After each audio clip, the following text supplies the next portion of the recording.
Pictures from Italy by Charles Dickens. Narrated by Ant Richards. The Reader's Passport. If the readers of this volume will be so kind as to take their credentials for the different places which are the subject of its author's reminiscences from the author himself, perhaps they may visit them, in fancy, the more agreeably, and with a better understanding of what they are to expect. Many books have been written upon Italy, affording many means of studying the history of that interesting country, and the innumerable associations entwined about it. I make but little reference to that stock of information, not at all regarding it as a necessary consequence of my having had recourse to the storehouse for my own benefit, that I should reproduce its easily accessible contents before the eyes of my readers. Neither will there be found in these pages any grave examination into the government or misgovernment of any portion of the country. No visitor of that beautiful land can fail to have a strong conviction on the subject. But as I chose when residing there, a foreigner, to abstain from the discussions of any such questions with any order of Italians, so I would rather not enter on the inquiry now. During my 12 months' occupation of a house at Genoa, I never found that authorities constitutionally jealous were distrustful of me, and I should be sorry to give them occasion to regret their free courtesy, either to myself or any of my countrymen. There is probably not a famous picture or statue in all Italy that could be easily buried under a mountain of printed paper devoted to dissertations on it. I do not therefore, though an earnest admirer of painting and sculpture, expatiate at any length on famous pictures and statues. This book is a series of faint reflections, mere shadows in the water, of places to which the imaginations of most people are attracted in a greater or less degree, on which mine has dwelt for years, and which have some interest for all.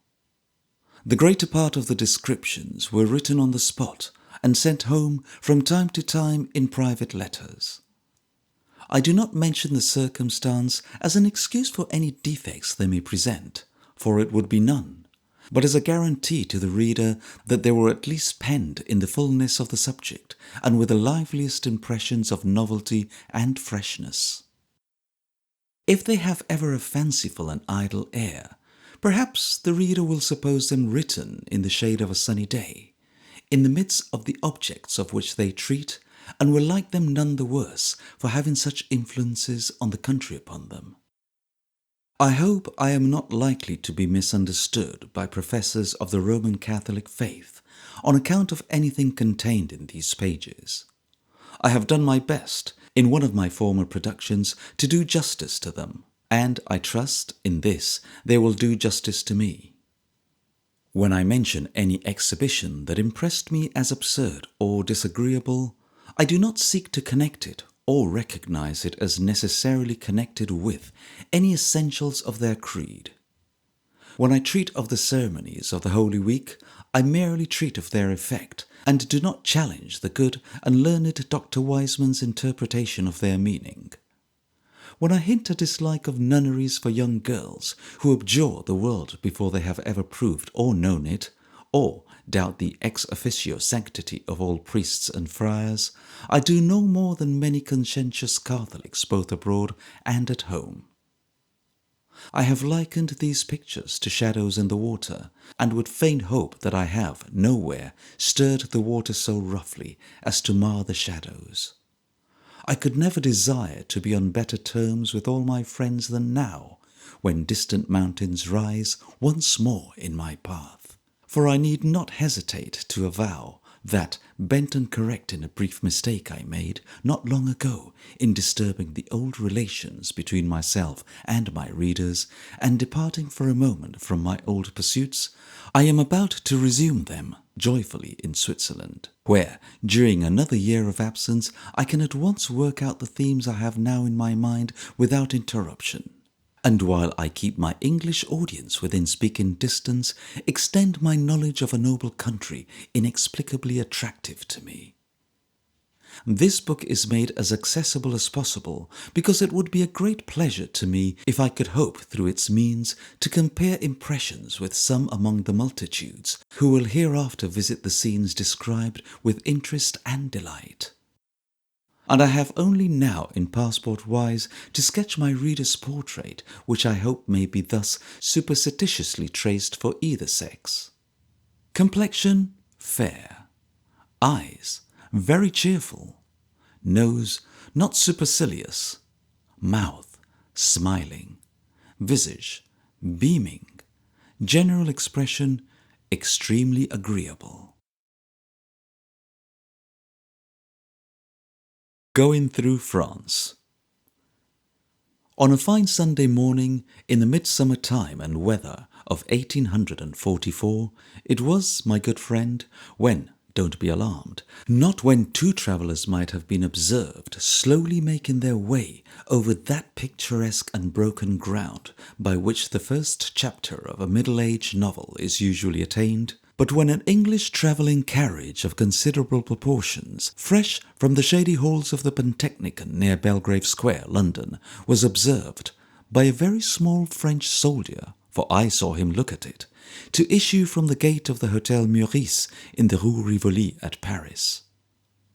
I am no more bound to explain why the English family, travelling by this carriage, inside and out, should be starting for Italy on a Sunday morning, of all good days in the week, that I am to assign a reason for all the little men in France being soldiers, and all the big men postilions, which is the invariable rule.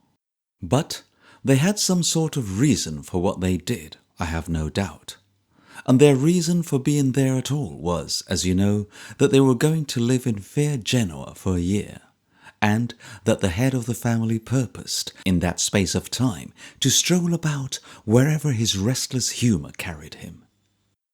And it would have been small comfort to me to have explained to the population of Paris generally that I was that head and chief, and not the radiant embodiment of good humour who sat beside me in the person of a French courier, best of servants and most beaming of men. Truth to say, he looked a great deal more patriarchal than I, who, in the shadow of his portly presence, dwindled down to no account at all. There was, of course, very little in the aspect of Paris, as we rattled near the dismal Morgue and over the Pont Neuf, to reproach us for our Sunday travelling. The wine shops, every second house, were driving a roaring trade. Awnings were spreading, and chairs and tables arranging outside the cafes, preparatory to the eating of ices and drinking of cool liquids later in the day. Shoeblacks were busy on the bridges. Shops were open.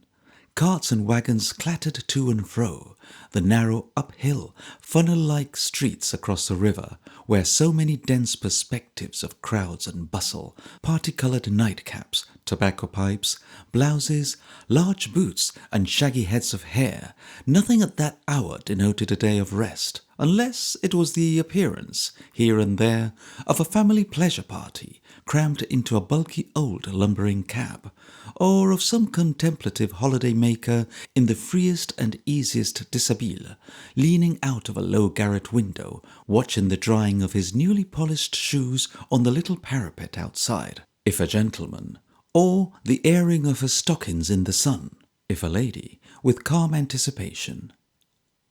Once clear of the never-to-be-forgotten or forgiven pavement which surrounds Paris, the first 3 days of travelling towards Marseille are quiet and monotonous enough.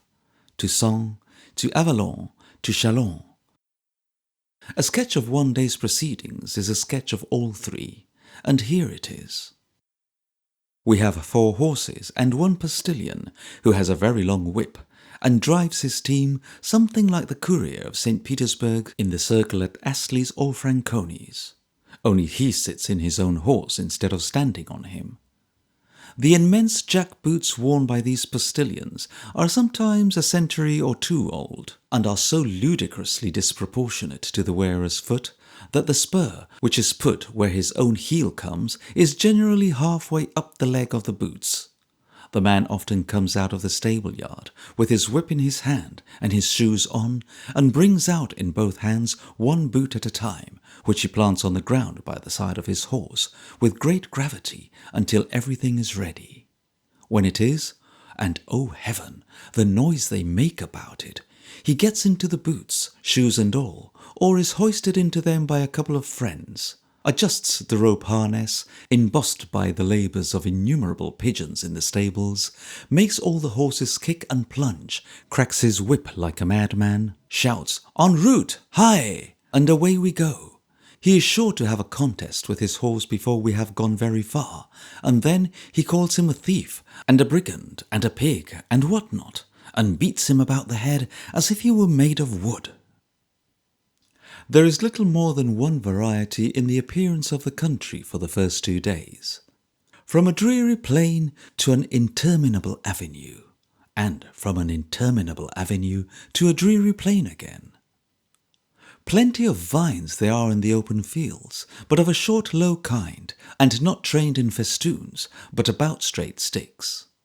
Beggars innumerable there are, everywhere, but an extraordinarily scant population and fewer children than I ever encountered.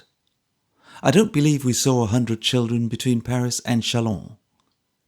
Queer old towns, drawbridged and walled, with odd little towers at the angles, like grotesque faces, as if the wall had put a mask on and were staring down into the moat.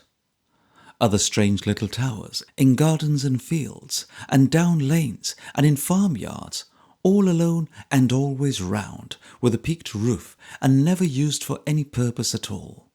Ruinous buildings of all sorts, sometimes a Hôtel de Ville, sometimes a guard-house, sometimes a dwelling-house, sometimes a chateau with a rank garden, prolific in dandelion, and watched over by extinguisher-topped turrets and blink-eyed little casements, and the standard objects repeated over and over again.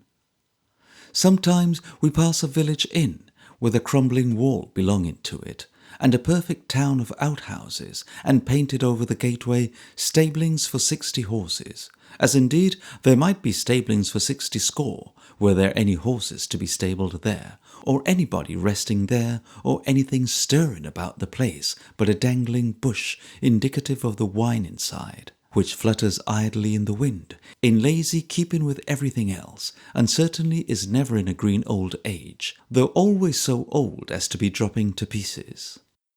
And all day long, strange little narrow wagons, in strings of 6 or 8, bring in cheese from Switzerland, and frequently in charge the whole line of one man or even boy, and he, very often asleep in the foremost cart, come jingling past.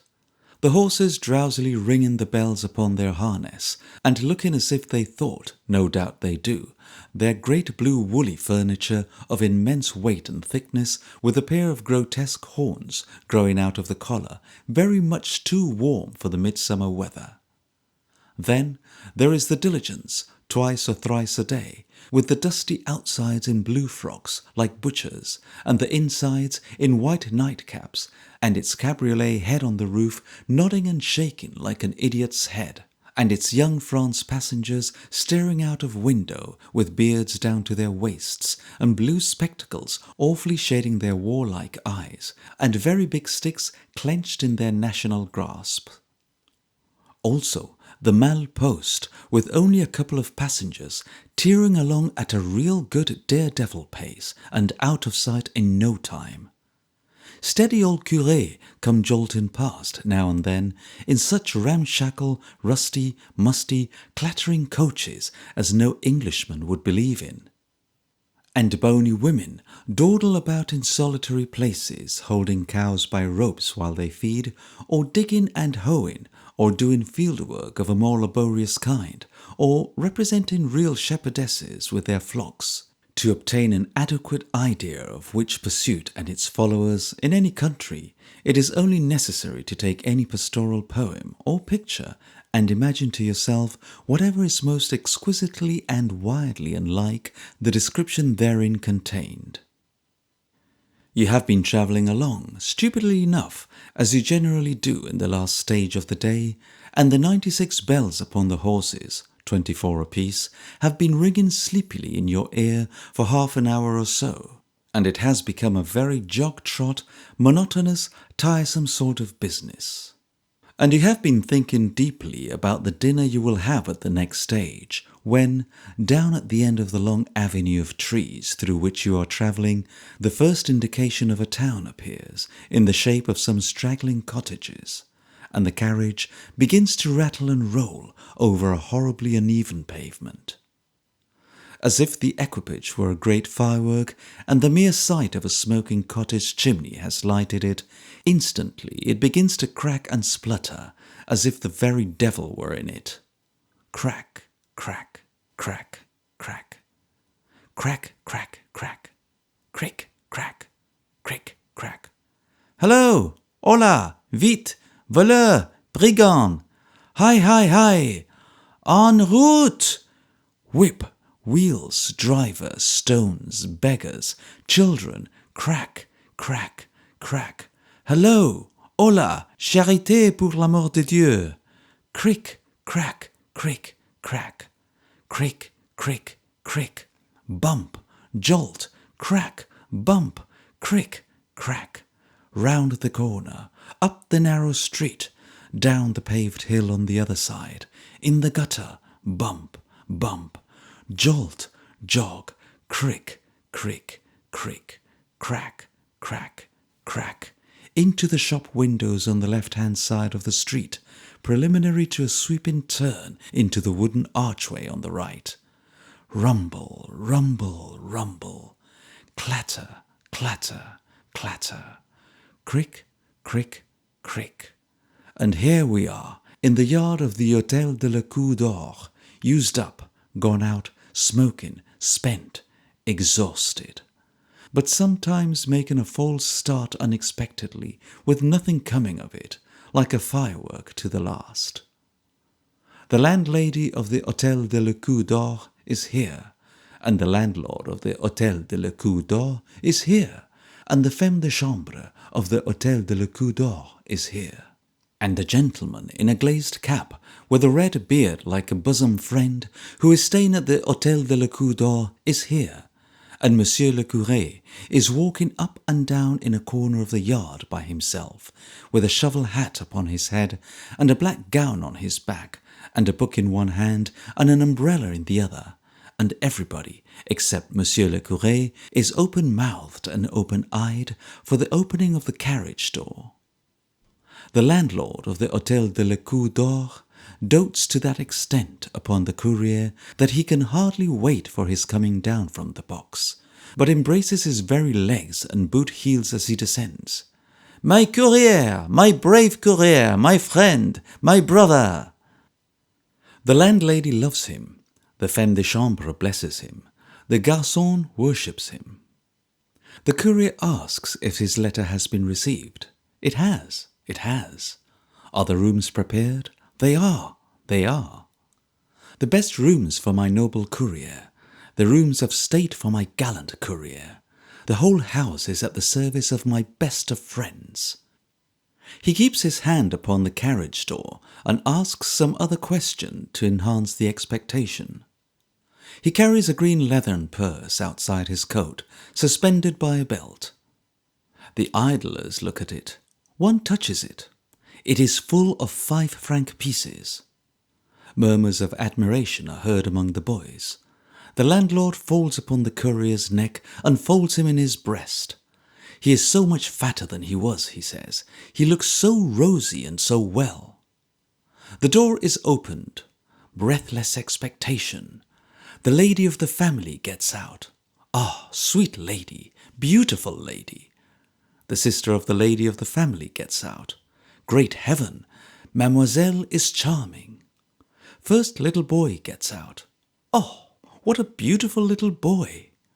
First little girl gets out. Oh, but this is an enchanting child. Second little girl gets out. The landlady, yielding to the finest impulse of our common nature, catches her up in her arms. Second little boy gets out. Oh, the sweet boy! Oh, the tender little family! The baby is handed out. Angelic baby, The baby has stopped everything. All the rapture is expended on the baby. Then the two nurses tumble out, and the enthusiasm swelling into madness, the whole family are swept upstairs as on a cloud, while the idlers press about the carriage and look into it and walk around it and touch it. For it is something to touch a carriage that has held so many people. It is a legacy to leave one's children. The rooms are on the first floor, except the nursery for the night, which is a great rambling chamber with 4 or 5 beds in it. Through a dark passage, up 2 steps, down 4, past a pump, across a balcony, and next door to the stable. The other sleeping apartments are large and lofty, each with 2 small bedsteads, tastefully hung like the windows with red and white drapery. The sitting room is famous. Dinner is already laid in it for 3, and the napkins are folded in cocked hat fashion. The floors are of red tile. There are no carpets and not much furniture to speak of, but there is abundance of looking glass, and there are large vases under glass shades filled with artificial flowers, and there are plenty of clocks. The whole party are in motion. The brave courier, in particular, is everywhere, looking after the beds, having wine poured down his throat by his dear brother the landlord, and picking up green cucumbers, always cucumbers, heaven knows where he gets them, with which he walks about, one in each hand, like truncheons. Dinner is announced. There is very thin soup. There are very large loaves, 1 apiece, a fish, 4 dishes afterwards, some poultry afterwards, a dessert afterwards, and no lack of wine. There is not much in the dishes, but they are very good, and always ready instantly. When it is nearly dark, the brave courier, having eaten the 2 cucumbers, sliced up in the contents of a pretty large decanter of oil, and another of vinegar, emerges from his retreat below, and proposes a visit to the cathedral, whose massive tower frowns down upon the courtyard of the inn. Off we go, and very solemn and grand it is in the dim light, so dim at last that the polite old lanthorn-jawed sacristan has a feeble little bit of candle in his hand to grope among the tombs with, and looks among the grim columns very like a lost ghost who is searching for his own. Underneath the balcony when we return, the inferior servants of the inn are supping in the open air at a great table. The dish, a stew of meat and vegetables, smoking hot, and served in the iron cauldron it was boiled in. They have a pitcher of thin wine and are very merry, merrier than the gentleman with the red beard, who is playing billiards in the light room on the left of the yard, where shadows, with cues in their hands and cigars in their mouths, cross and recross the window constantly. Still, the thin curé walks up and down alone, with his book and umbrella, and there he walks, and there the billiard balls rattle, long after we are fast asleep. We are astir at 6 next morning. It is a delightful day, shaming yesterday's mud upon the carriage, if anything could shame a carriage, in a land where carriages are never cleaned. Everybody is brisk, and as we finish breakfast, the horses come jingling into the yard from the post-house. Everything taken out of the carriage is put back again.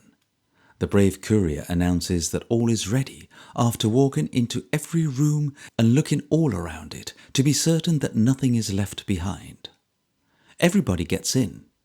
Everybody connected with the Hôtel de l'Écu d'Or is again enchanted. The brave courier runs into the house for a parcel containing cold fowl, sliced ham, bread and biscuits for lunch, hands it into the coach, and runs back again. What has he got in his hand now? More cucumbers? No, a long strip of paper. It's the bill. The brave courier has 2 belts on this morning, one supporting the purse, another a mighty good sort of leathern bottle filled to the throat with the best light Bordeaux wine in the house. He never pays the bill until this bottle is full. Then he disputes it. He disputes it now violently. He is still the landlord's brother, but by another father or mother. He is not so nearly related to him as he was last night. The landlord scratches his head. The brave courier points to certain figure in the bill, and intimates that if they remain there, the Hôtel de la Cour d'Or is thenceforth and forever an Hôtel de la Cour de Cuivre. The landlord goes into a little counting-house. The brave courier follows, forces the bill and pen into his hand, and talks more rapidly than ever. The landlord takes the pen. The courier smiles. The landlord makes an alteration. The courier cuts a joke.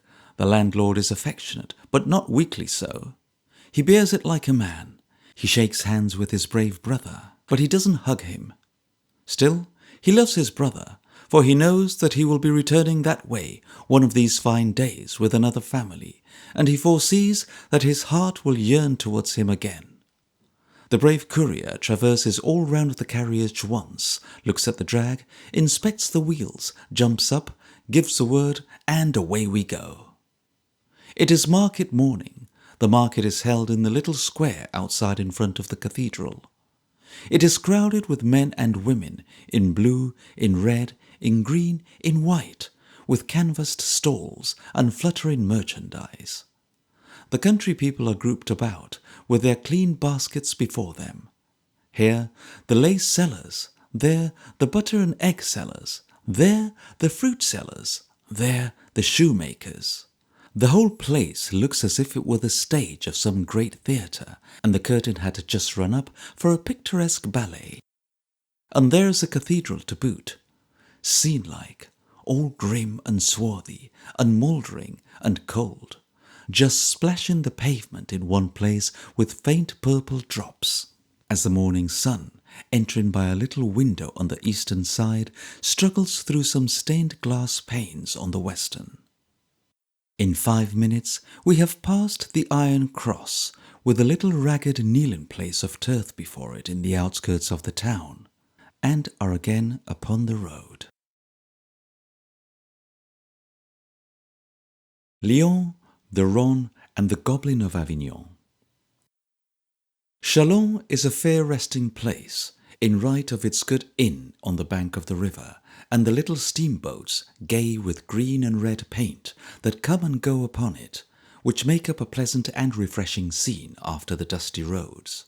But, unless you would like to dwell on an enormous plain, with jagged rows of irregular poplars on it, that look in the distance like so many combs with broken teeth, and unless you would like to pass your life without the possibility of going uphill or going up anything but stairs, you would hardly approve of Chalons as a place of residence. You would probably like it better, however, than Lyon, which you may reach, if you will, in one of the before-mentioned steamboats in 8 hours. What a city Lyon is! Talk about people feeling, at certain unlucky times, as if they had tumbled from the clouds. Here is a whole town that is tumbled anyhow out of the sky, having been first caught up, like other stones that tumble down from that region, out of fens and barren places, dismal to behold. The 2 great streets through which the 2 great rivers dash, and all the little streets whose name is Legion, were scorching, blistering, and sweltering. The houses, high and vast, dirty to excess, rotten as old cheese, and as thickly peopled. All up the hills that hem the city in, these houses swarm, and the mites inside were lolling out of the windows and drying their ragged clothes on poles, and crawling in and out at the doors, and coming out to pant and gasp upon the pavement, and creeping in and out among huge piles and bales of fusty, musty, stifling goods, and living, or rather not dying till their time should come, in an exhausted receiver. Every manufacturing town melted into one would hardly convey an impression of Lyon as it presented itself to me, for all the undrained, unscavenged qualities of a foreign town seemed grafted there upon the native miseries of a manufacturing one, and it bears such fruit as I would go some miles out of my way to avoid encountering again.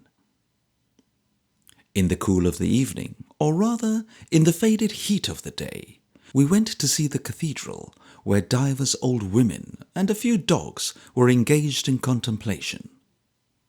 There was no difference in point of cleanliness between its stone pavement and that of the streets, and there was a wax saint in a little box like a berth aboard a ship, with a glass front to it, whom Madame Tussaud would have nothing to say to on any terms, and which even Westminster Abbey might be ashamed of.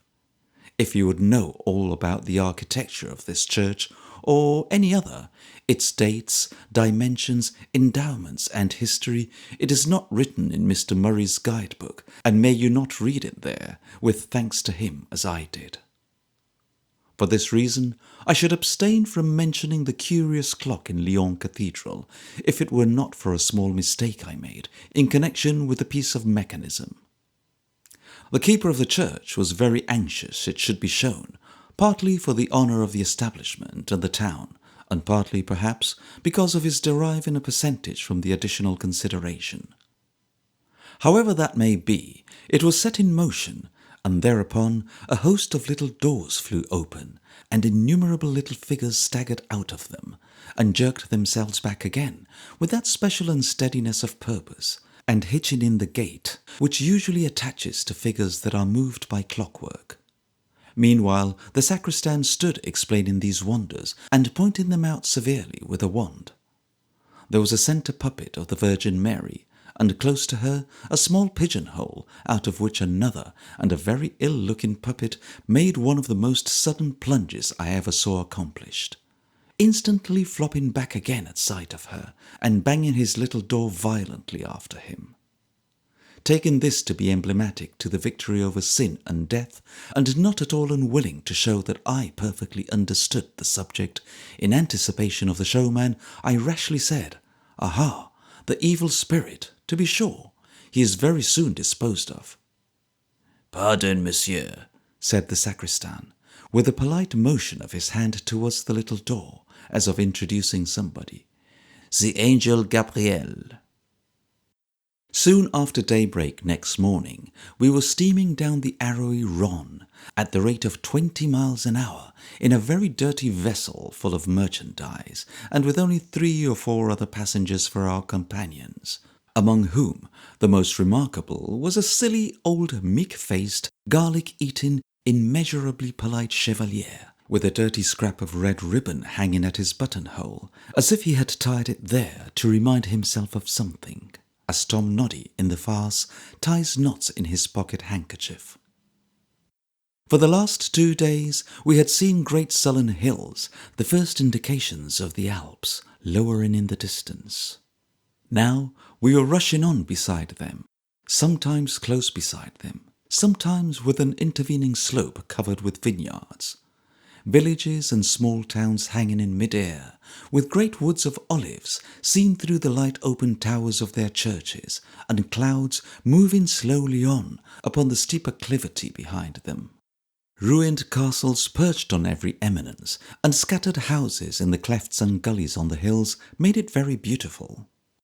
The great height of these, too, making the buildings look so tiny that they had all the charm of elegant models, their excessive whiteness, as contrasted with the brown rocks or the sombre, deep, dull, heavy green of the olive tree, and the puny size and little slow walk of the Lilliputian men and women on the bank, made a charming picture. There were ferries out of number too, bridges, the famous Pont d'Esprit, with I don't know how many arches, towns where memorable wines are made, Valence, where Napoleon studied, and the noble river, bringing at every winding turn new beauties into view. There lay before us, that same afternoon, the broken bridge of Avignon, and all the city baking in the sun, yet with an underdone pie crust, battlemented wall that never will be brown, though it bake for centuries. The grapes were hanging in clusters in the streets, and the brilliant oleander was in full bloom everywhere. The streets are old and very narrow, but tolerably clean, and shaded by awnings stretched from house to house. Bright stuffs and handkerchiefs, curiosities, ancient frames of carved wood, old chairs, ghostly tables, saints, virgins, angels, and staring daubs of portraits, being exposed for sale beneath, it was very quaint and lively. All this was much set off, too, by the glimpse one caught through a rusty gate standing ajar of quiet, sleepy courtyards having stately old houses within, as silent as tombs. It was all very like one of the descriptions in the Arabian Nights.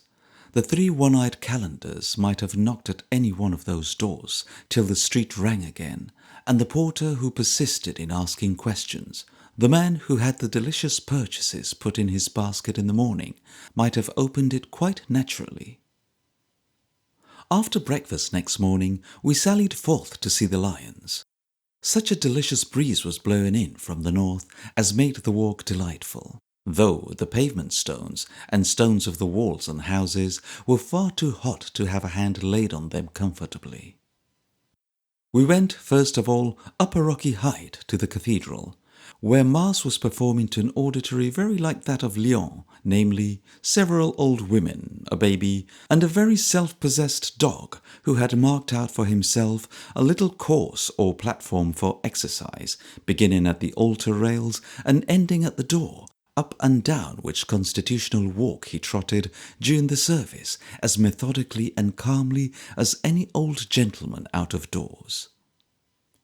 It is a bare old church, and the paintings in the roof are sadly defaced by time and damp weather, but the sun was shining in splendidly through the red curtains of the windows and glittering on the altar furniture, and it looked as bright and cheerful as need be. Going apart in this church to see some paintings which was being executed in fresco by a French artist and his pupil, I was led to observe more closely than I might otherwise have done a great number of votive offerings with which the walls of the different chapels were profusely hung. I will not say decorated, for they were very roughly and comically got up, most likely by poor sign painters who eke out their living in that way. They were all little pictures, each representing some sickness or calamity from which the person placing it there had escaped through the interposition of his or her patron saint, or of the Madonna, and I may refer to them as good specimens of the class generally. They are abundant in Italy. In a grotesque squareness of outline and impossibility of perspective, they are not unlike the woodcuts in old books, but they were oil paintings, and the artist, like the painter of the Primrose family, had not been sparing of his colours. In one, a lady was having a toe amputated, an operation which a saintly personage had sailed into the room upon a couch to superintend. In another, a lady was lying in bed, tucked up very tight and prim, and staring with much composure at a tripod, with a slope basing on it, the usual form of washing stand, and the only piece of furniture besides the bedstead in her chamber. One would never have supposed her to be labouring under any complaint beyond the inconvenience of being miraculously wide awake, if the painter had not hit upon the idea of putting all her family on their knees in one corner, with their legs sticking out behind them on the floor like boot trees, above whom the Virgin, on a kind of blue divan, promised to restore the patient. In another case, a lady was in the very act of being run over immediately outside the city walls by a sort of pianoforte van. But the Madonna was there again. Whether the supernatural appearance had startled the horse, a bay griffin, or whether it was invisible to him, I don't know. But he was galloping away, ding-dong, without the smallest reverence or compunction. On every picture, ex voto was painted in yellow capitals in the sky. Though votive offerings were not unknown in pagan temples, and are evidently among the many compromises made between the false religion and the true, when the true was in its infancy, I could wish that all the other compromises were as harmless.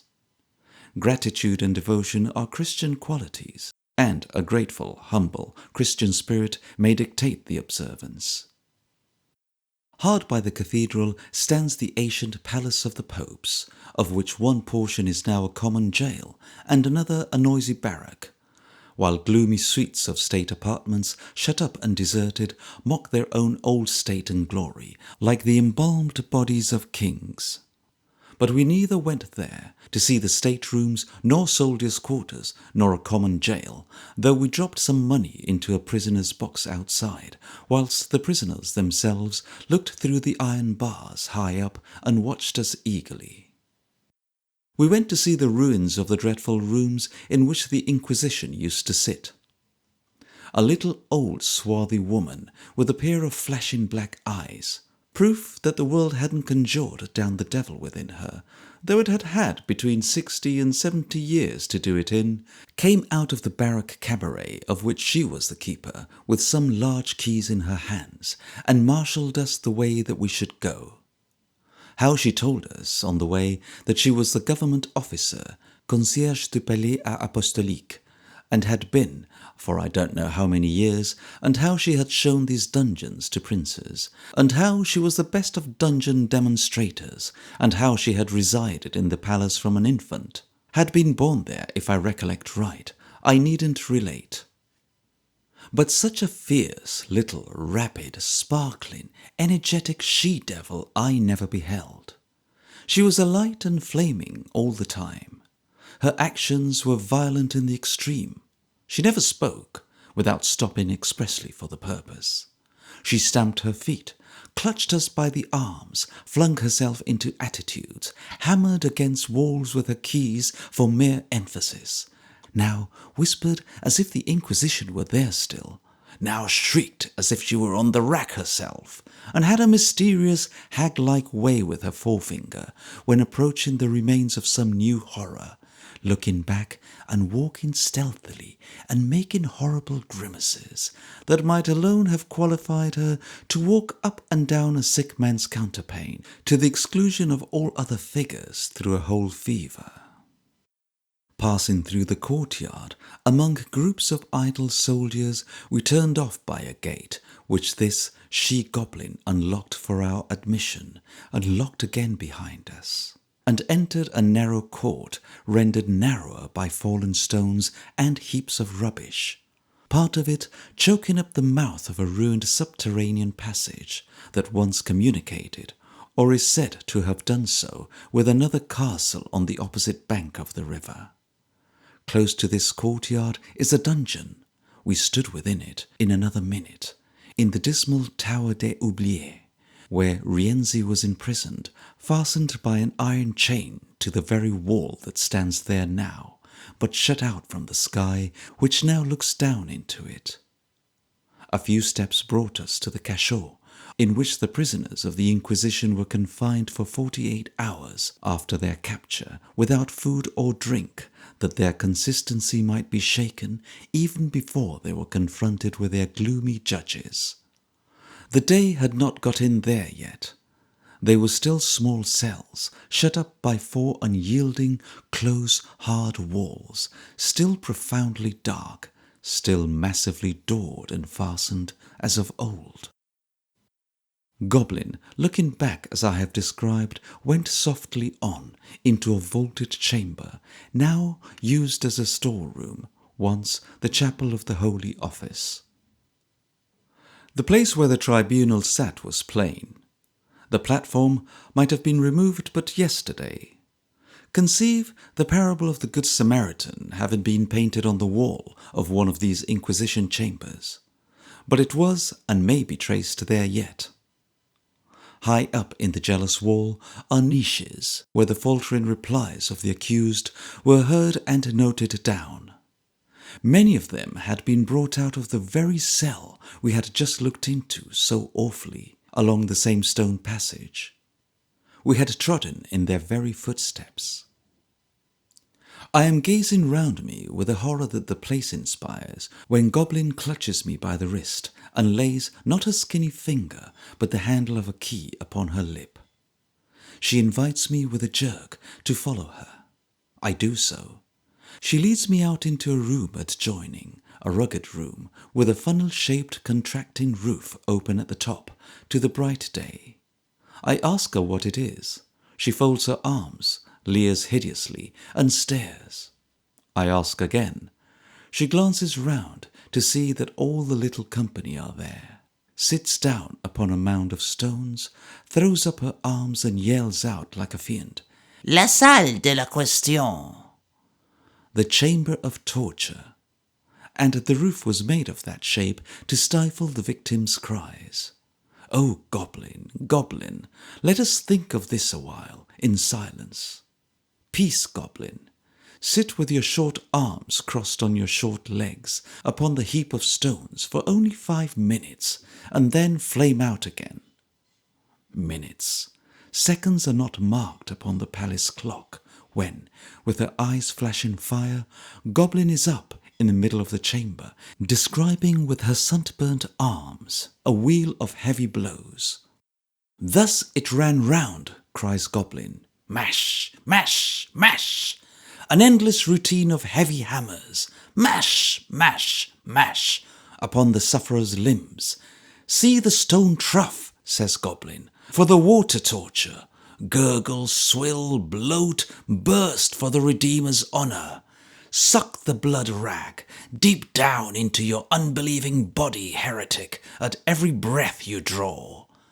And when the executioner plucks it out, reeking with the smaller mysteries of God's own image, know us for his chosen servants, true believers in the Sermon of the Mount, elect disciples of him who never did a miracle but to heal, who never struck a man with palsy, blindness, deafness, dumbness, madness, any one affliction of mankind, and never stretched his blessed hand out, but to give relief and ease. See, cries Goblin, there the furnace was. There they made the irons red hot. Those holes supported the sharp stake, on which the tortured person hung poised, dangling with their whole weight from the roof. But, and Goblin whispers this, Monsieur has heard of this tower? Yes, let Monsieur look down then. A cold air, laden with an earthy smell, falls upon the face of Monsieur, for she has opened, while speaking, a trapdoor in the wall. Monsieur looks in, downward to the bottom, upward to the top, of a steep, dark, lofty tower, very dismal, very dark, very cold. The executioner of the Inquisition, says Goblin, edging in her head to look down also, flung those who were past all further torturing down here. But look, does Monsieur see the black stains on the wall? A glance over his shoulder at Goblin's keen eye shows Monsieur, and would, without the aid of the directing key, where they are. What are they? Blood. In October 1791, when the revolution was at its height here, 60 persons, men and women, and priests, says Goblin, priests, were murdered and hurled, the dying and the dead, into this dreadful pit, where a quantity of quicklime was tumbled down upon their bodies. Those ghastly tokens of the massacre were soon no more, but while one stone of the strong building in which the deed was done remains upon another, there they will lie in the memories of men, as plain to see as the splashing of their blood upon the wall is now. Was it a portion of the great scheme of retribution that the cruel deed should be committed in this place? That a part of the atrocities and monstrous institutions which had been, for scores of years, at work to change men's nature, should, in its last service, tempt them with the ready means of gratifying their furious and beastly rage, should enable them to show themselves, in the height of their frenzy, no worse than a great, solemn, legal establishment in the height of its power. No worse, much better. They used the Tower of the Forgotten in the name of liberty, their liberty, an earth-born creature, nursed in the black mud of the Bastille moats and dungeons, unnecessarily betraying many evidences of its unwholesome bringing up. But the Inquisition used it in the name of heaven. Goblin's finger is lifted, and she steals out again into the chapel of the Holy Office. She stops at a certain part of the flooring. Her great effect is at hand. She waits for the rest. She darts at the brave courier, who is explaining something, hits him a sounding rap on the hat with the largest key, and bids him be silent. She assembles us all round a little trapdoor in the floor as round a grave. Voila! She darts down at the ring and flings the door open with a crash in her goblin energy, though it is no light weight.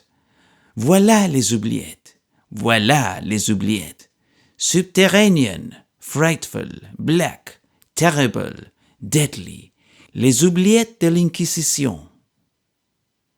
My blood ran cold as I looked from goblin down into the vaults where these forgotten creatures, with recollection of the world outside, of wives, friends, children, brothers, starved to death and made the stones ring with their unavailing groans. But the thrill I felt on seeing the accursed wall below, decayed and broken through, and the sun shining in through its gaping wounds, was like a sense of victory and triumph.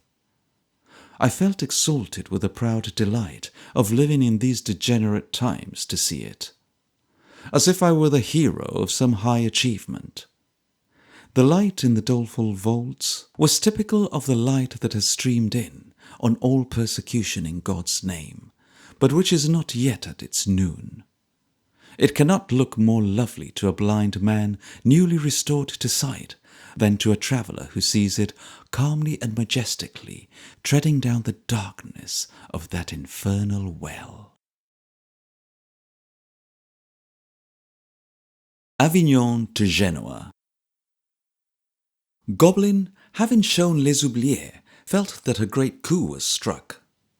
She let the door fall with a crash, and stood upon it with her arms akimbo, sniffing prodigiously. When we left the place, I accompanied her into her house, under the outer gateway of the fortress, to buy a little history of the building. Her cabaret, a dark, low room, lighted by small windows sunk in the thick wall, in the softened light, and with its forge-like chimney, its little counter by the door with bottles, jars, and glasses on it, its household implements and scraps of dress against the wall, and a sober-looking woman, she must have had a congenial life of it with Goblin, knitting at the door, looked exactly like a picture by Ostade. I walked round the building on the outside, in a sort of a dream, and yet with a delightful sense of having awakened from it, of which the light, down in the vaults, had given me the assurance. The immense thickness and giddy heights of the walls, the enormous strength of the massive towers, the great extent of the building, its gigantic proportions, frowning aspect, and barbarous irregularity awaken awe and wonder. The recollection of its opposite old uses, an impregnable fortress, a luxurious palace, a horrible prison, a place of torture, the court of the Inquisition, at one and the same time a house of feasting, fighting, religion, and blood, gives to every stone in its huge form a fearful interest and imparts new meaning to its incongruities. I could think little, however, then or long afterwards, but the sun in the dungeons. The palace coming down to be the lounging place of noisy soldiers, and being forced to echo their rough talk and common oaths, and to have their garments fluttering from its dirty windows, was some reduction of its state, and something to rejoice at, but the day in its cells, and the sky for the roof of its chambers of cruelty. That was its desolation and defeat. If I had seen it in a blaze from ditch to rampart, I should have felt that not that light, nor all the light in all the fire that burns, could waste it like the sunbeams in its secret council chamber and its prisons. Before I quit this palace of the popes, let me translate from the little history I mentioned just now a short anecdote, quite appropriate to itself, connected with its adventures. An ancient tradition relates that in 1441, a nephew of Pierre de Lude, the Pope's legate, seriously insulted some distinguished ladies of Avignon, whose relations, in revenge, seized the young man and horribly mutilated him. For several years, the legate kept his revenge within his own breast, but he was not the less resolved upon its gratification at last. He even made, in the fullness of time, advances towards a complete reconciliation, and when their apparent sincerity had prevailed, he invited to a splendid banquet in this palace certain families, whole families, whom he sought to exterminate. The utmost gaiety animated the repast, but the measures of the legate were well taken. When the dessert was on the board, a Swiss presented himself with the announcement that a strange ambassador solicited an extraordinary audience. The legate, excusing himself for the moment to his guests, retired, followed by his officers. Within a few minutes afterwards, 500 persons were reduced to ashes, the whole of that wing of the building having been blown into the air with a terrible explosion. After seeing the churches, I will not trouble you with the churches just now. We left Avignon that afternoon. The heat being very great, the roads outside the walls were strewn with people fast asleep in every little slip of shade, and with lazy groups, half asleep and half awake, who were waiting until the sun should be low enough to admit of their playing bowls among the burnt-up trees and on the dusty road. The harvest here was already gathered in, and mules and horses were treading out the corn in the fields. We came at dusk upon a wild and hilly country, once famous for brigands, and travelled slowly up a steep ascent. So we went on until 11 at night, when we halted at the town of Aix, within 2 stages of Marseille, to sleep.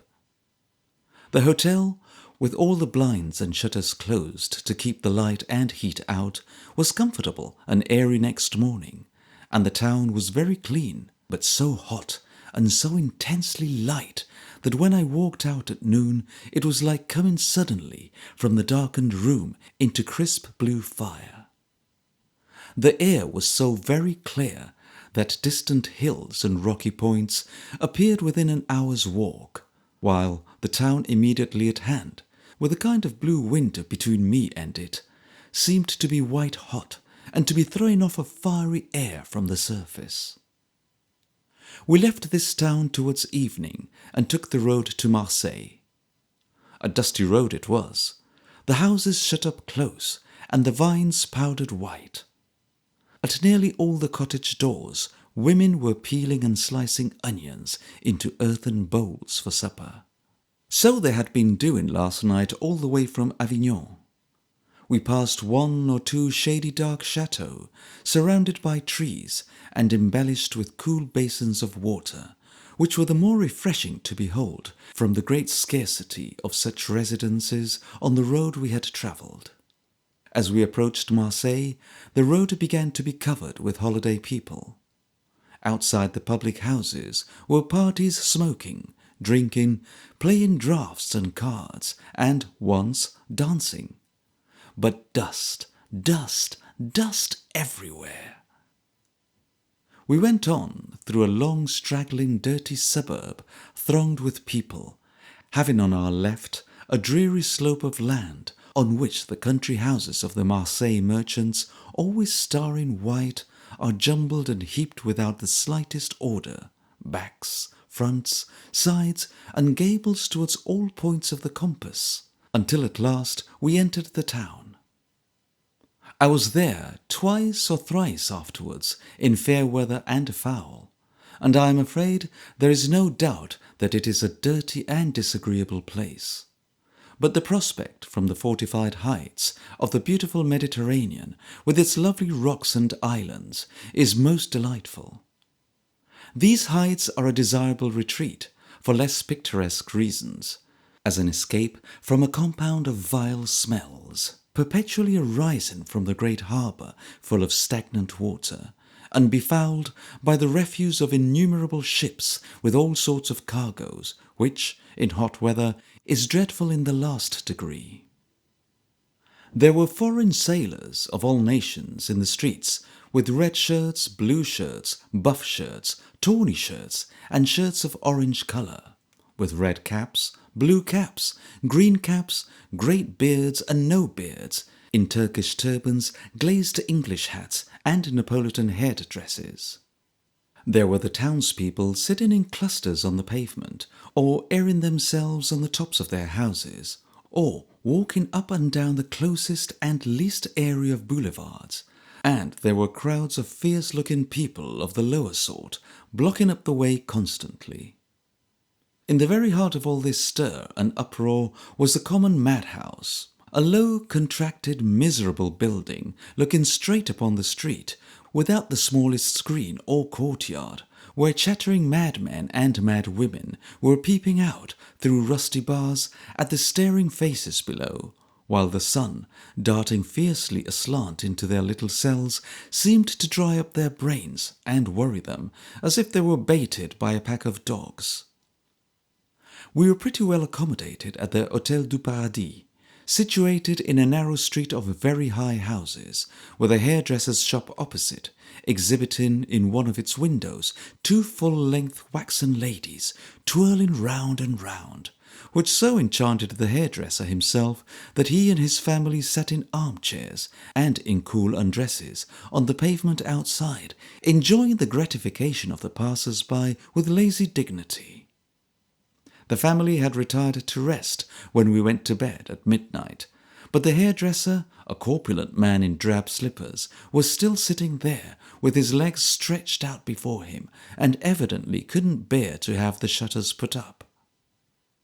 Next day we went down to the harbour, where the sailors of all nations were discharging and taking in cargoes of all kinds, fruits, wines, oils, silks, stuffs, velvets, and every manner of merchandise.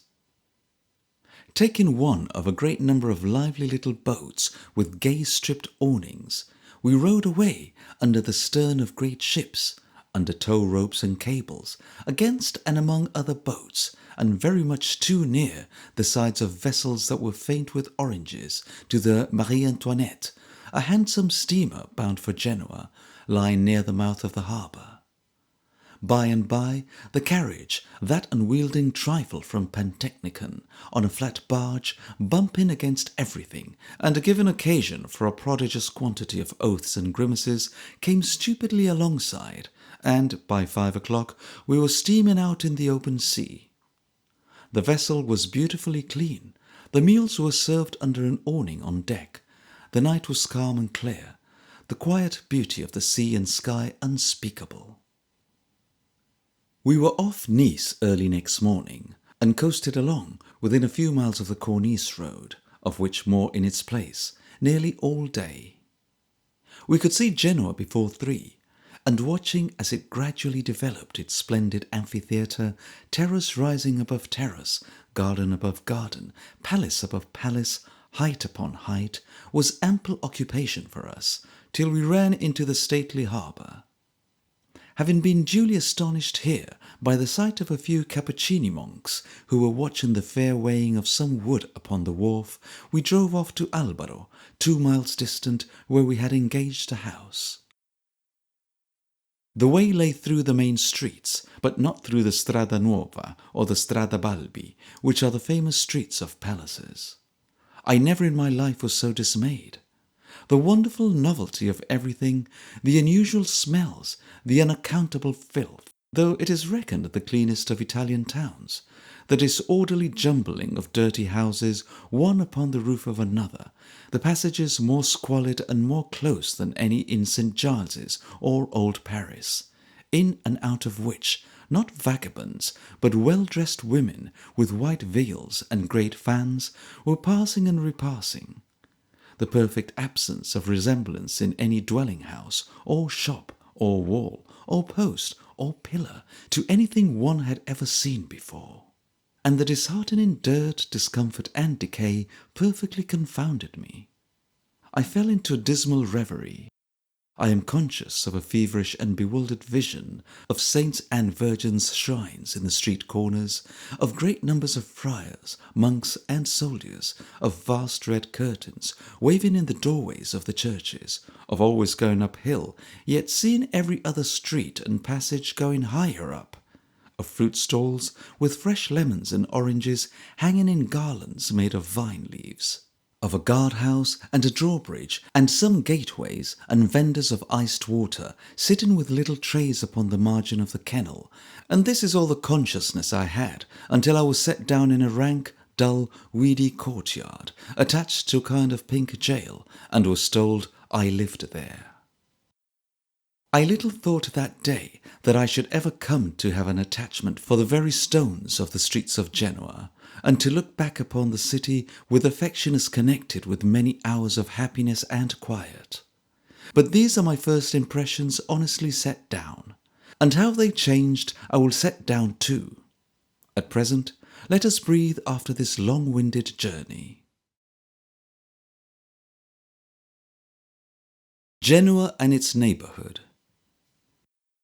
The first impressions of such a place as Albaro, the suburb of Genoa where I am now, as my American friends would say, located, can hardly fail, I should imagine, to be mournful and disappointing.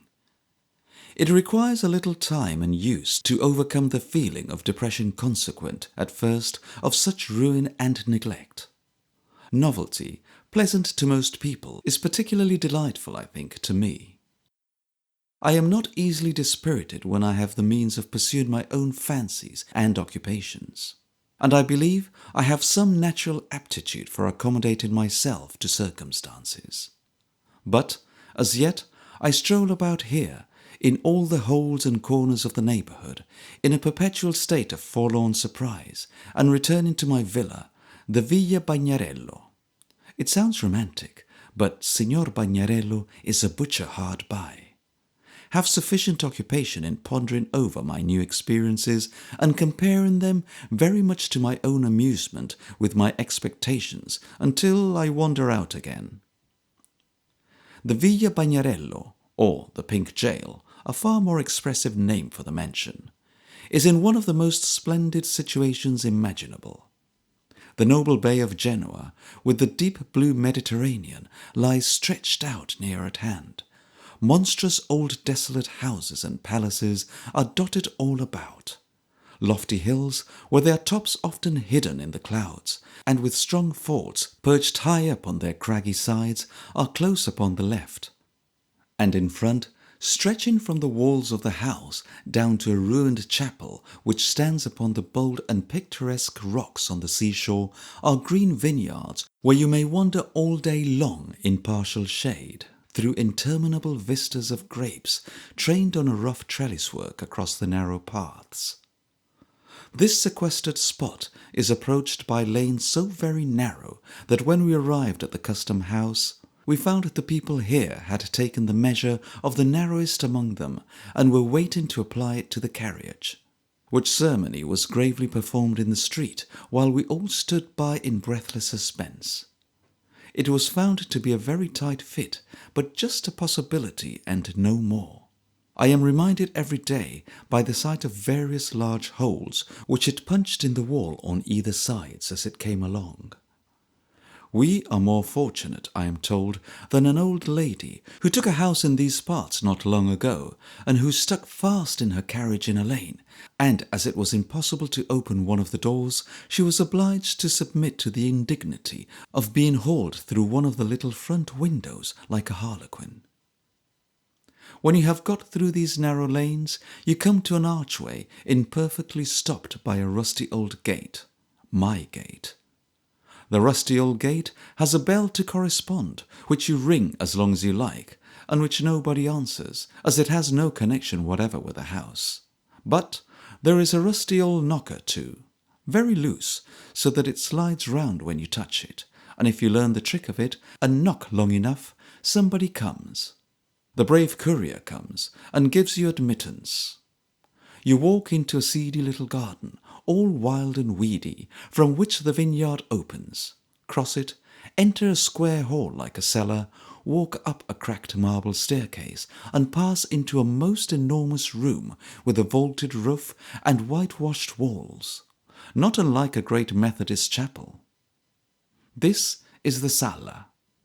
It has 5 windows and 5 doors, and is decorated with pictures which would gladden the heart of one of those picture cleaners in London who hang up, as a sign, a picture divided, like Death and the Lady, at the top of the old ballad, which always leaves you in a state of uncertainty whether the ingenious professor had cleaned one half or dirtied the other. The furniture of this sala is sort of a red brocade. All the chairs are immovable, and the sofa weighs several tons. On the same floor, and opening out on this same chamber, are dining room, drawing room, and diverse bedrooms, each with a multiplicity of doors and windows. Upstairs are divers other gaunt chambers and a kitchen, and downstairs is another kitchen which, with all sort of strange contrivances for burning charcoal, looks like an alchemical laboratory. There are also some half-dozen small sitting rooms, where the servants in this hot July may escape from the heat of the fire, and where the brave courier plays all sort of musical instruments of his own manufacture all the evening long. A mighty old, wandering, ghostly, echoing, grim, bare house it is, as ever I beheld or thought of. There is a little vine-covered terrace opening from the drawing-room, and under this terrace, and forming one side of the little garden, is what used to be the stable. It is now a cow-house, and has 3 cows in it, so that we get new milk by the bucketful. There is no pasturage near, and they never go out, but are constantly lying down and surfeiting themselves with vine leaves. Perfect Italian cows, enjoying the dolce far niente all day long. They are presided over and slept with by an old man named Antonio and his son, 2 burnt Siena natives with naked legs and feet, who wear each a shirt, a pair of trousers, and a red sash, with a relic or some sacred charm like the bonbon off a 12th cake hanging round the neck. The old man is very anxious to convert me to the Catholic faith, and exhorts me frequently. We sit upon a stone by the door, sometimes in the evening, like Robinson Crusoe and Friday reversed, and he generally relates towards my conversation an abridgment of the history of St. Peter, chiefly, I believe, from the unspeakable delight he has in his imitation of the cock. The view, as I have said, is charming, but in the day you must keep the lattice blinds close shut, or the sun will drive you mad, and when the sun goes down you must shut up all the windows, or the mosquitoes would tempt you to commit suicide. So, at this time of the year, you don't see much of the prospect within doors. As for the flies, you don't mind them, nor the fleas, whose size is prodigious, and whose name is Legion, and who populate the coach-house to that extent that I daily expect to see the carriage going off bodily, drawn by myriads of industrious fleas in harness. The rats are kept away, quite comfortably, by scores of lean cats who roam about the garden for that purpose. The lizards, of course, nobody cares for. They play in the sun and don't bite. The little scorpions are merely curious. The beetles are rather late and have not appeared yet. The frogs are company. There is a preserve of them in the grounds of the next villa, and after nightfall one would think that scores upon scores of women in pattens were going up and down a wet stone pavement without a moment's cessation. That is exactly the noise they make. The ruined chapel on the picturesque and beautiful seashore was dedicated once upon a time to St. John the Baptist. I believe there is a legend that St. John's bones were received there with various solemnities when they were first brought to Genoa, for Genoa possesses them to this day. When there is any uncommon tempest at sea, they are brought out and exhibited to the raging weather, which they never fail to calm. In consequence of this connection of St. John with the city, great number of the common people are christened Giovanni Battista, which Latin name is pronounced in Genoese patois, Baciccia, like a sneeze. To hear everybody calling everybody else Baciccia on a Sunday or festa day when there are crowds in the streets is not a little singular and amusing to a stranger. The narrow lanes have great villas opening into them, whose walls, outside walls I mean, are profusely painted with all sorts of subjects, grim and holy. but time and the sea air have nearly obliterated them, and they look like the entrance to Vauxhall Gardens on a sunny day. The courtyards of these houses are overgrown with grass and weeds. All sorts of hideous patches cover the bases of the statues as if they were afflicted with a cutaneous disorder. The outer gates are rusty, and the iron bars outside the lower windows are all tumbling down. Firewood is kept in halls, where costly treasures might be heaped up mountains high. Waterfalls are dry and choked. Fountains, too dull to play and too lazy to work, have just enough recollection of their identity in their sleep to make the neighbourhood damp, and the sirocco wind is often blowing over all these things for days together, like a gigantic oven out for a holiday. Not long ago there was a festa day in honour of the Virgin's mother, when the young men of the neighbourhood, having worn green wreaths of the vine in some procession or other, bathed in them by scores.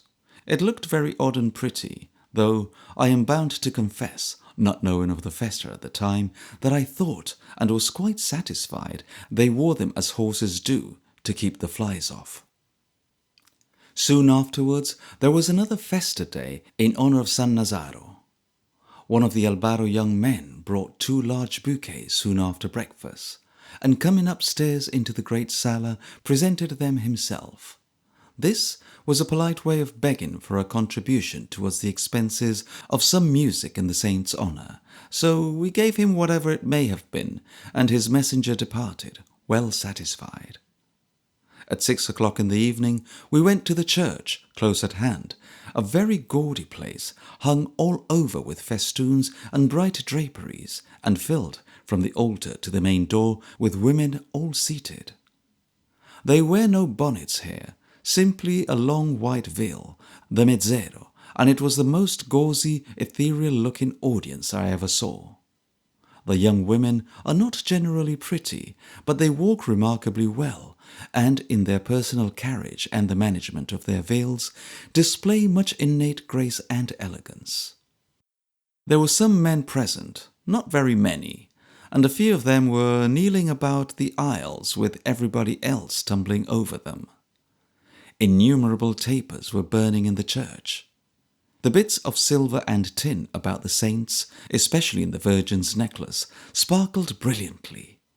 The priests were seated about the chief altar, the organ played away lustily, and a full band did the like, while a conductor, in a little gallery opposite to the band, hammered away on the desk before him with a scroll, and a tenor, without any voice, sang. The band played one way, the organ played another, the singer went a third, and the unfortunate conductor banged and flourished his scroll on some principle of his own, apparently well satisfied with the whole performance.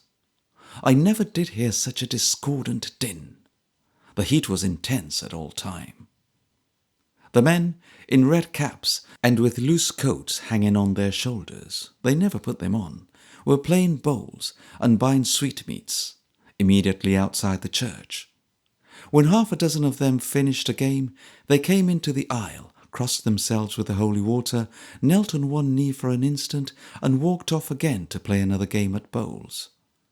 They are remarkably expert at this diversion, and will play in the stony lanes and streets, and on the most uneven and disastrous grounds for such a purpose, with as much nicety as on a billiard table. But the most favourite game is the national one of Mora, which they pursue with surprising ardour, and at which they will stake everything they possess. It is a destructive kind of gambling, requiring no accessories but the 10 fingers, which are always, I intend no pun, at hand. 2 men play together. One calls a number, say the extreme one, 10. He marks what portion of it he pleases by throwing out 3 or 4 or 5 fingers, and his adversary has, in the same instant, at hazard, and without seeing his hand, to throw out as many fingers as will make the exact balance. Their eyes and hands become so used to this, and act with such astonishing rapidity, that an uninitiated bystander would find it very difficult, if not impossible, to follow the progress of the game. The initiated, however, of whom there is always an eager group looking on, devour it with the most intense avidity, and they are always ready to champion one side or the other in case of a dispute, and are frequently divided in their partisanship. It is often a very noisy proceeding. It is never the quietest game in the world, for the numbers are always called in a loud, sharp voice, and following as close upon each other as they can be counted. On a holiday evening, standing at a window, or walking in a garden, or passing through the streets, or sauntering in any quiet place about the town, you will hear this game in progress in a score of wine shops at once, and looking over any vineyard walk, or turning almost any corner, will come upon a knot of players in full cry. It is observable that most men have a propensity to throw out some particular number oftener than another, and the vigilance with which two sharp-eyed players will mutually endeavour to detect this weakness and adapt their game to it is very curious and entertaining. The effect is greatly heightened by the universal suddenness and vehemence of gesture. Two men playing for half a farthing, with an intensity as all-absorbing as if the stake were life.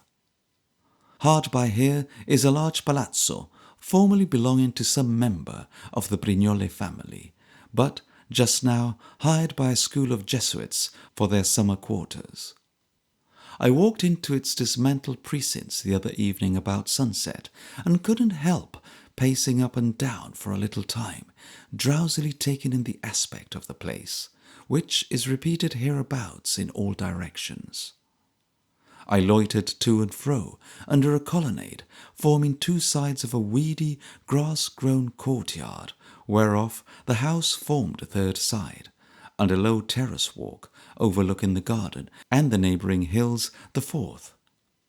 I don't believe there was an uncracked stone in the whole pavement. In the centre was a melancholy statue, so piebald in its decay that it looked exactly as if it had been covered with sticking plaster and afterwards powdered. The stables, coach-houses, offices were all empty, all ruinous, all utterly deserted. Doors had lost their hinges and were holding on by their latches. Windows were broken, painted plaster had peeled off and was lying about in clods. Fowls and cats had so taken possession of the outbuildings that I couldn't help thinking of the fairy tales, and eyeing them with suspicion as transformed retainers waiting to be changed back again. One old Tom in particular, a scraggy brute with a hungry green eye, a poor relation in reality, I am inclined to think, came prowling round and round me, as if he half believed for the moment that I might be the hero come to marry the lady and set all to rights.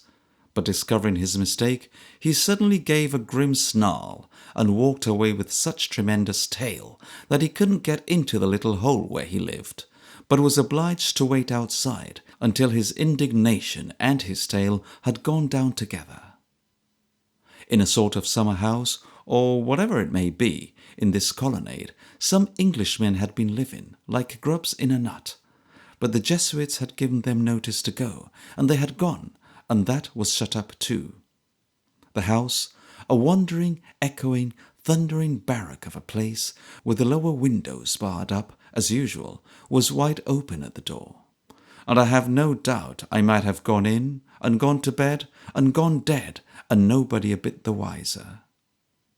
Only one suite of rooms on an upper floor was tenanted, and from one of these the voice of a young lady vocalist practising bravura lustily came flaunting out upon the silent evening.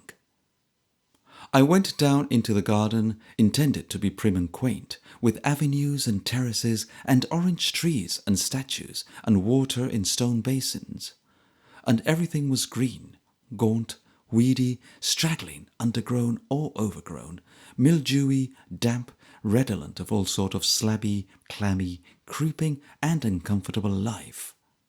There was nothing bright in the whole scene but a firefly, one solitary firefly, showing against the dark bushes like the little speck of the departed glory of the house, and even it went flitting up and down at sudden angles, and leaving a place with a jerk, and describing an irregular circle, and returning to the same place with a twitch that startled one, as if it were looking for the rest of the glory, and wondering, heaven knows it might, what had become of it.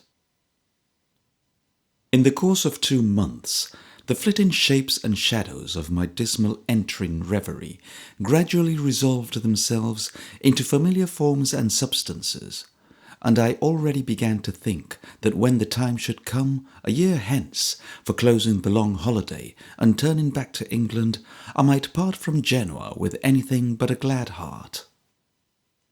It is a place that grows upon you every day.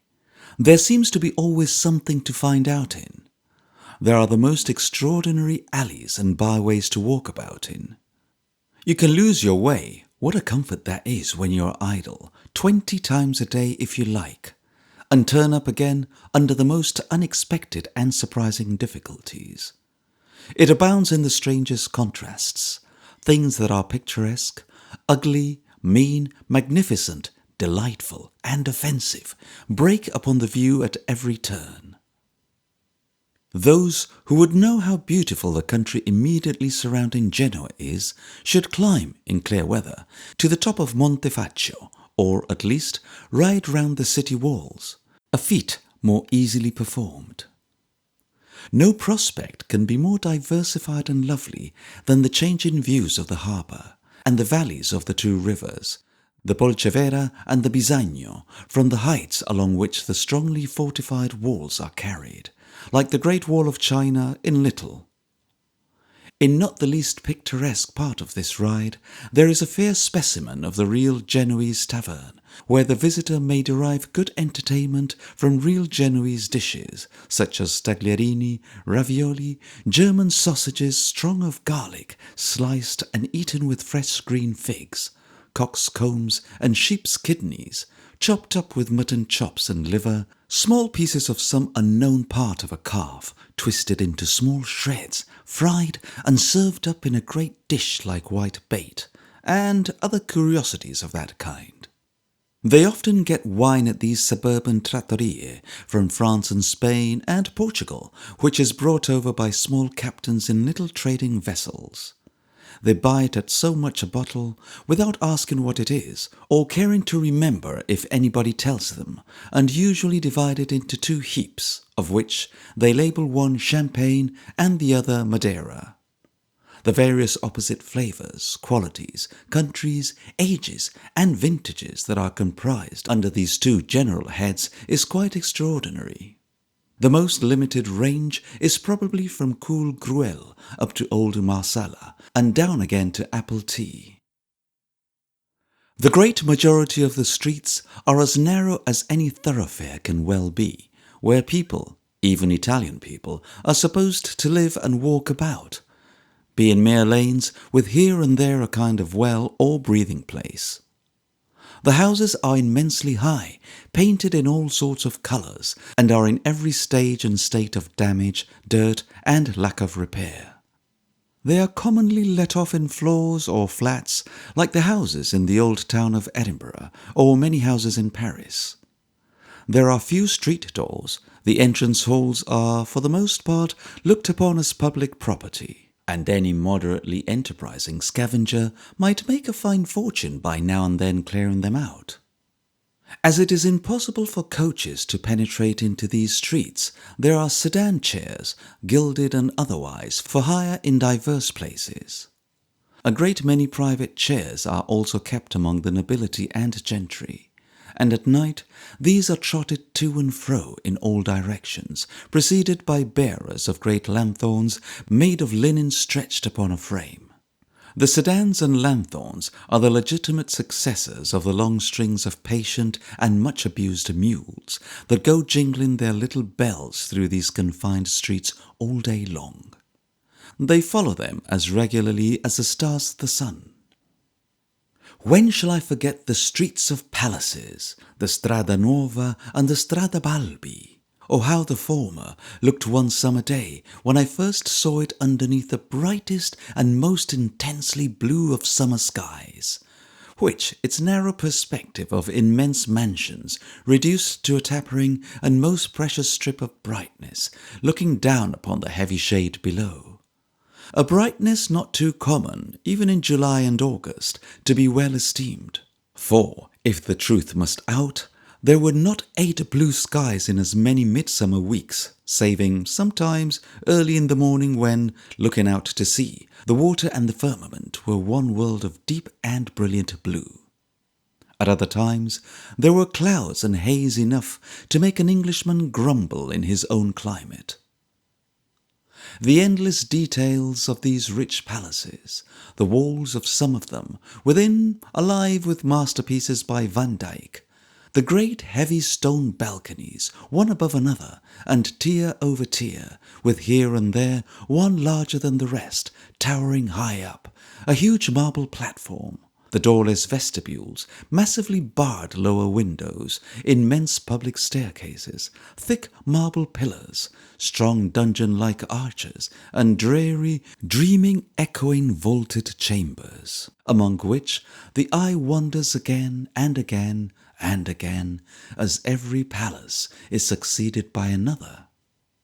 The terrace gardens between house and house, with green arches of the vine and groves of orange trees and blushing oleander in full bloom 20, 30, 40 feet above the street.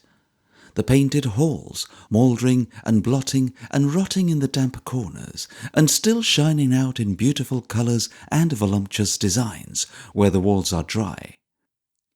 The faded figures on the outsides of the houses, holding wreaths and crowns, and flying upward and downward, and standing in niches, and here and there looking fainter and more feeble than elsewhere, by contrast with some fresh little cupids who, on a more recently decorated portion of the front, are stretching out what seems to be the semblance of a blanket, but is, indeed, a sundial, the steep, uphill streets of small palaces, but very large palaces for all that, with marble terraces looking down into close byways, the magnificent and innumerable churches, and the rapid passage from a street of stately edifices into a maze of the vilest squalor, steaming with unwholesome stenches, and swarming with half-naked children and whole worlds of dirty people, make up altogether such a scene of wonder, so lively and yet so dead,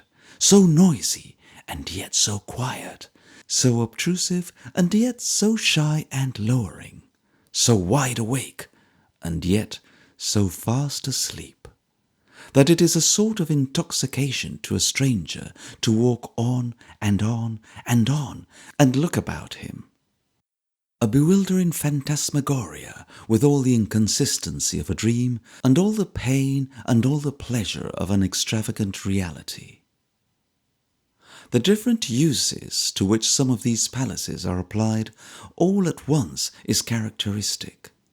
For instance, the English banker, my excellent and hospitable friend, has his office in a good-sized palazzo in the Strada Nuova. In the hall, every inch of which is elaborately painted, but which is as dirty as a police station in London, a hook-nosed Saracen's head with an immense quantity of black hair, there is a man attached to it, sells walking sticks. On the other side of the doorway, a lady with a showy handkerchief for head-dress, wife of the Saracen's head, I believe, sells articles of her own knitting, and sometimes flowers. A little further in, 2 or 3 blind men occasionally beg. Sometimes they are visited by a man without legs, on a little go-cart, but who has such a fresh-coloured, lively face and such a respectable, well-conditioned body that he looks as if he had sunk into the ground up to his middle, or had come, but partially, up a flight of cellar steps to speak to somebody. A little further in, a few men, perhaps, lay asleep in the middle of the day, or they may be chairmen waiting for their absent freight. If so, they have brought their chairs in with them, and there they stand also. On the left of the hall is a little room, a hatter's shop. On the first floor is the English bank. On the first floor also is a whole house, and a good large residence too. Heaven knows what there may be above that, but when you are there you have only just begun to go upstairs, and yet, coming downstairs again, thinking of this, and passing out a great crazy door in the back of the hall, instead of turning the other way to get into the street again, it bangs behind you, making the dismalest and most lonesome echoes, and you stand in a yard, the yard of the same house, which seems to have been unvisited by human foot for 100 years. Not a sound disturbs its repose. Not a head, thrust out of any of the grim, dark, jealous windows within sight, makes the weeds of the cracked pavement faint of heart by suggesting the possibility of there being hands to grub them up. Opposite to you is a giant figure carved in stone, reclining with an urn upon a lofty piece of artificial rockwork, and out of the urn dangles the fag end of a leaden pipe, which, once upon a time, poured a small torrent down the rocks. But the eye sockets of the giant are not drier than this channel is now. He seems to have given his urn, which is nearly upside down, a final tilt, and after crying like a sepulchral child, all gone, to have lapsed into a stony silence. In the streets of shops, the houses are much smaller, but of great size notwithstanding, and extremely high. They are very dirty, quite undrained, if my nose be at all reliable, and emit a peculiar fragrance, like the smell of very bad cheese kept in very hot blankets. Notwithstanding the height of the houses, there would seem to have been a lack of room in the city, for new houses are thrust in everywhere. Wherever it has been possible to cram a tumble-down tenement into a crack or corner, in it has gone. If there be a nook or angle in the wall of a church, or a crevice in any other dead wall of any sort, there you are sure to find some kind of habitation, looking as if it had grown there like a fungus. Against the government house, against the old Senate house, round about any large building, little shops stick so close like parasite vermin to the great carcass. And for all this, look where you may, up steps, down steps, anywhere, everywhere, there are irregular houses, receding, starting forward, tumbling down, leaning against their neighbours, crippling themselves or their friends by some means or other, until one, more irregular than the rest, chokes up the way and you can't see any further. One of the rottenest looking parts of the town, I think, is down by the landing wharf, though it may be that its being associated with a great deal of rottenness on the evening of our arrival has stamped it deeper in my mind. Here, again, the houses are very high, and are of an infinite variety of deformed shapes, and have, as most of the houses have, something hanging out of a great many windows, and wafting its frowsy fragrance on the breeze. Sometimes it is a curtain, sometimes it is a carpet, sometimes it is a bed, sometimes a whole line full of clothes, but there is almost always something. Before the basement of these houses is an arcade over the pavement, very massive, dark, and low, like an old crypt.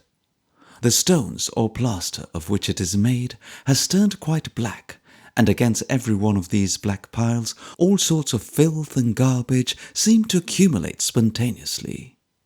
Beneath some of the arches, the sellers of macaroni and polenta establish their stalls, which are by no means inviting. The offal of a fish market, near at hand, that is to say, of a back lane, where people sit upon the ground and on various old bulkheads and sheds, and sell fish when they have any to dispose of, and of a vegetable market constructed on the same principle, are contributed to the decoration of this quarter. And, as all the mercantile business is transacted here, and it is crowded all day, it has a very decided flavour about it. The Porto Franco, or free port, where goods brought in from foreign countries pay no duty until they are sold and taken out, as in a bonded warehouse in England, is down here also, and two portentous officials in cocked hats stand at a gate to search you if they choose, and to keep out monks and ladies. For sanctity, as well as beauty, has been known to yield to the temptation of smuggling, and in the same way, that is to say, by concealing the smuggled property beneath the loose folds of its dress.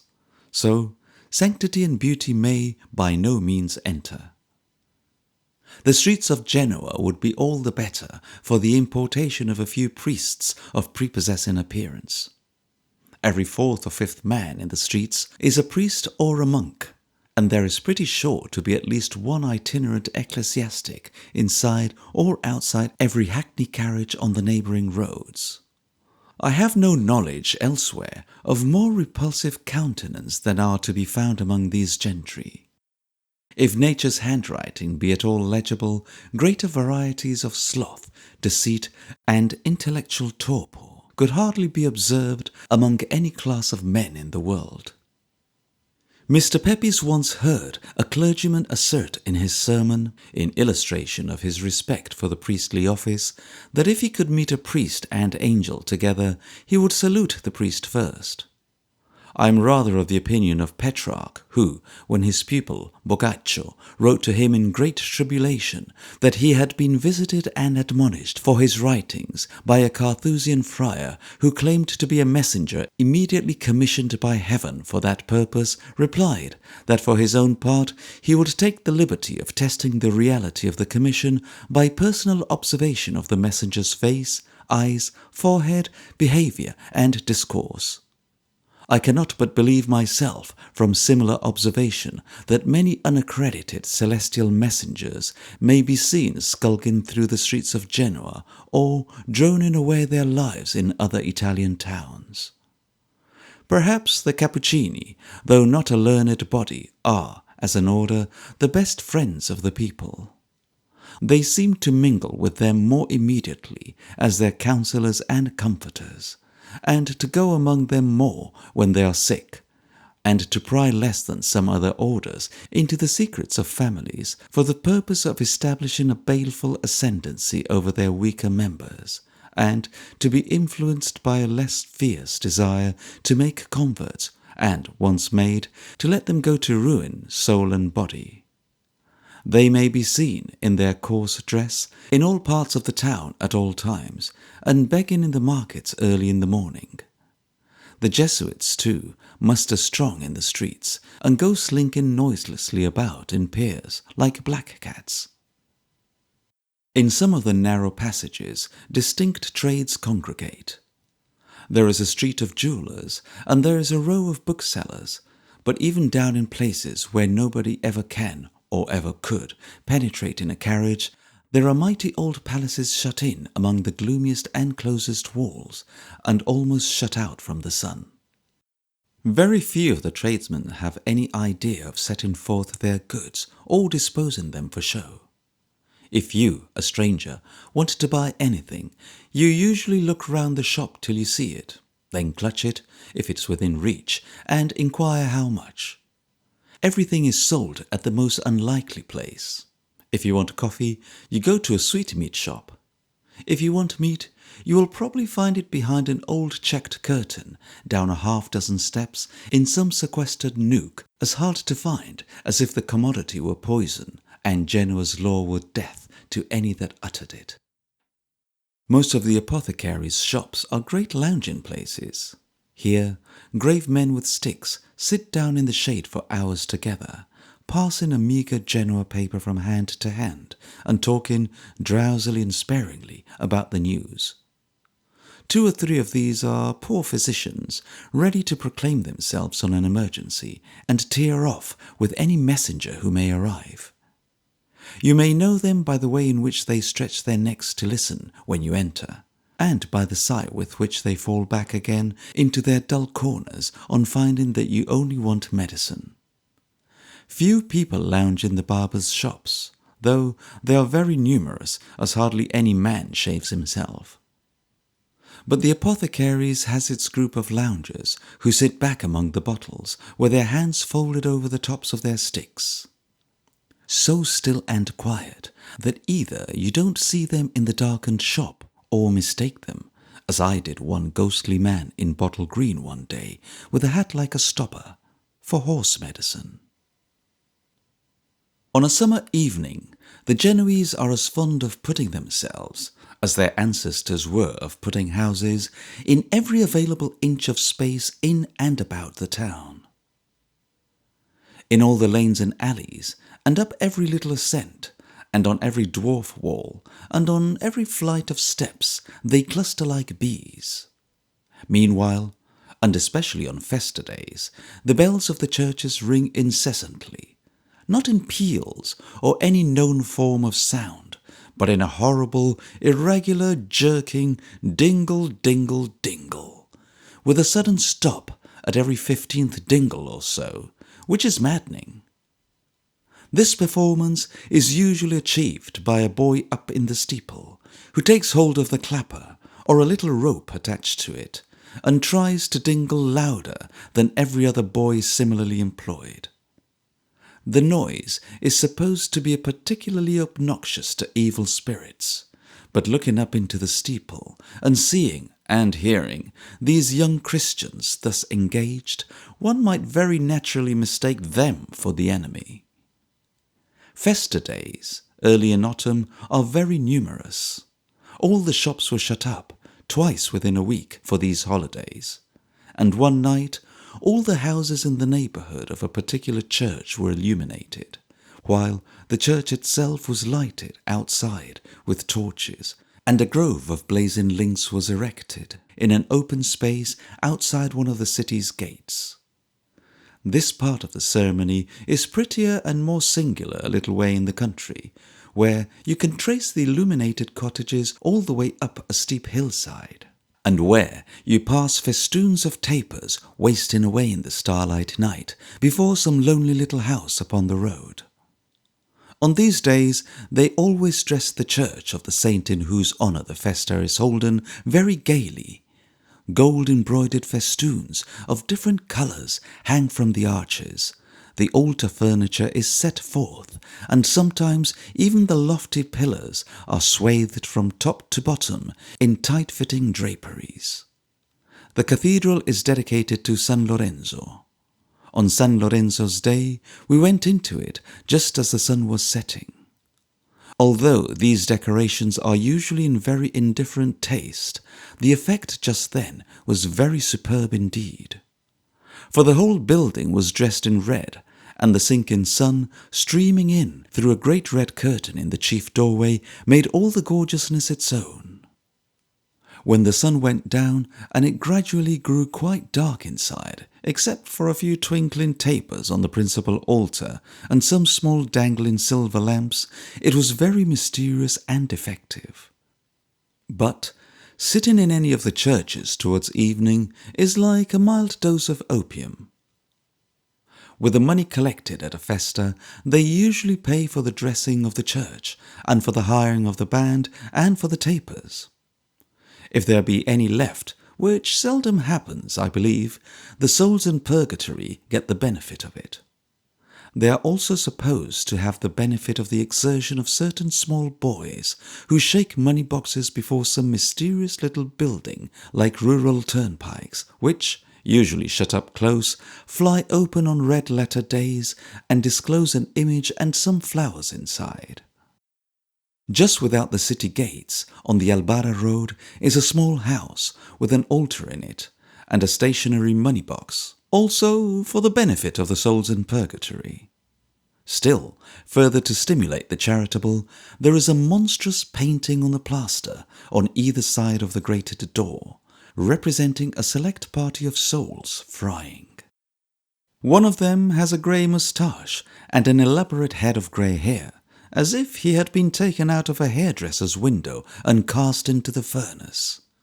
There he is, a most grotesque and hideously comic old soul, forever blistering in the real sun and melting in the mimic fire, for the gratification and improvement and the contributions of the poor Genoese. They are not a very joyous people, and are seldom seen to dance on their holidays, the staple places of entertainment among the women being the churches and the public walks.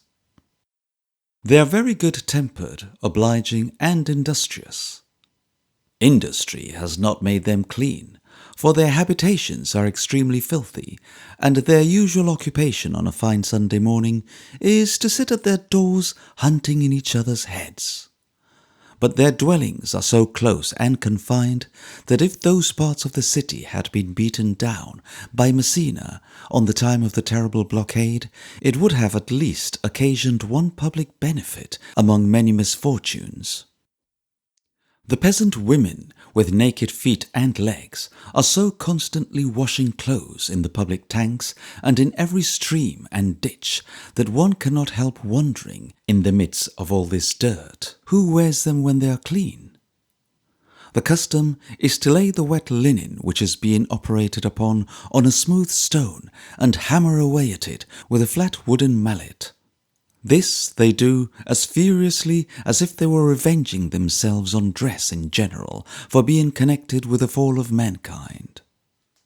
It is not unusual to see, lying on the edge of the tank at these times, or on another flat stone, an unfortunate baby, tightly swathed up, arms and legs and all, in an enormous quantity of wrapper, so that it is unable to move a toe or finger.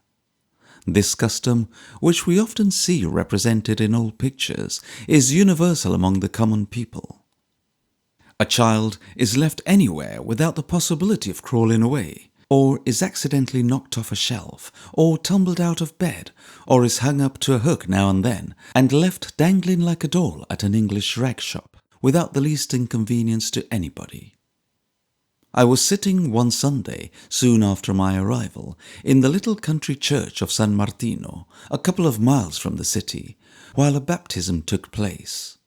I saw the priest and an attendant with a large taper, and a man and a woman and some others, but I had no more idea until the ceremony was all over that it was a baptism, or that the curious little stiff instrument that was passed from one to another in the course of the ceremony by the handle, like a short poker, was a child, than I had that it was my own christening. I borrowed the child afterwards for a minute or two. It was lying across the font then, and found it very red in the face, but perfectly quiet, and not to be bent on any terms. The number of cripples in the streets soon ceased to surprise me. There are plenty of saints' and virgins' shrines, of course, generally at the corners of streets. The favourite memento to the faithful about Genoa is a painting representing a peasant on his knees with a spade and some other agricultural implements beside him, and the Madonna with the infant Saviour in her arms appearing to him in a cloud. This is the legend of the Madonna della Guardia, a chapel on a mountain within a few miles, which is in high repute. It seems that this peasant lived all alone by himself, tilling some land atop of the mountain, where, being a devout man, he daily said his prayers to the Virgin in the open air, for his hut was a very poor one. Upon a certain day, the Virgin appeared to him, as in the picture, and said, "Why do you pray in the open air and without a priest?" The peasant explained because there was neither priest nor church at hand, a very uncommon complaint indeed in Italy. "I should wish then," said the celestial visitor, "to have a chapel built here, in which the prayers of the faithful may be offered up." "But Santissima Madonna," said the peasant, "I am a poor man, and chapels cannot be built without money. They must be supported too, Santissima, for to have a chapel and not support it liberally is a wickedness, a deadly sin." This sentiment gave great satisfaction to the visitor. "Go," said she. "There is such a village in the valley on the left, and such another village in the valley on the right, and such another village elsewhere, that will gladly contribute to the building of a chapel. Go to them. Relate what you have seen, and do not doubt that sufficient money will be forthcoming to erect my chapel, or that it will afterwards be handsomely maintained." All of which, miraculously, turned out to be quite true. And, in proof of this predication and revelation, there is a chapel of the Madonna della Guardia, rich and flourishing at this day. The splendour and variety of the Genoese churches can hardly be exaggerated. The church of the Annunziata especially, built, like many of the others, at a cost of one noble family, and now in slow progress of repair. From the outer door to the utmost height of its high cupola is so elaborately painted and set in gold that it looks, as Simond described it in his charming book on Italy, like a great enamelled snuff-box. Most of the richer churches contain some beautiful pictures or other embellishments of great price, almost universally set side by side with sprawling effigies of maudlin monks and the various trash and tinsel ever seen. It may be a consequence of the frequent direction of the popular mind and pocket to the souls in the purgatory, but there is very little tenderness for the bodies of the dead here. For the very poor, there are immediately outside one angle of the walls and behind a jutting point of the fortification near the sea, certain common pits, one for every day in the year, which all remain closed up until the turn of each come for its daily reception of dead bodies. Among the troops in the town there are usually some Swiss, more or less. When any of these die, they are buried out of a fund maintained by such of their countrymen as are resident in Genoa. Their providing coffins for these men is matter of great astonishment to the authorities. Certainly, the effect of this promiscuous and indecent splashing down of dead people in so many wells is bad. It surrounds death with revolting associations that insensibly becomes connected with those whom death is approaching. Indifference and avoidance are the natural result, and all the softening influences of the great sorrow are harshly disturbed.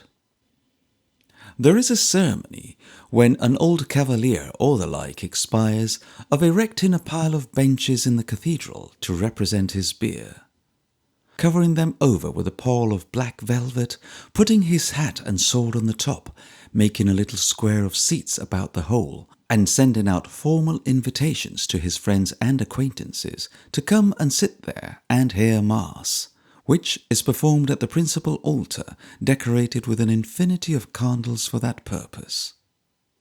When the better kind of people die, or are at the point of death, their nearest relations generally walk off, retiring into the country for a little change, and leaving the body to be disposed of without any superintendence from them.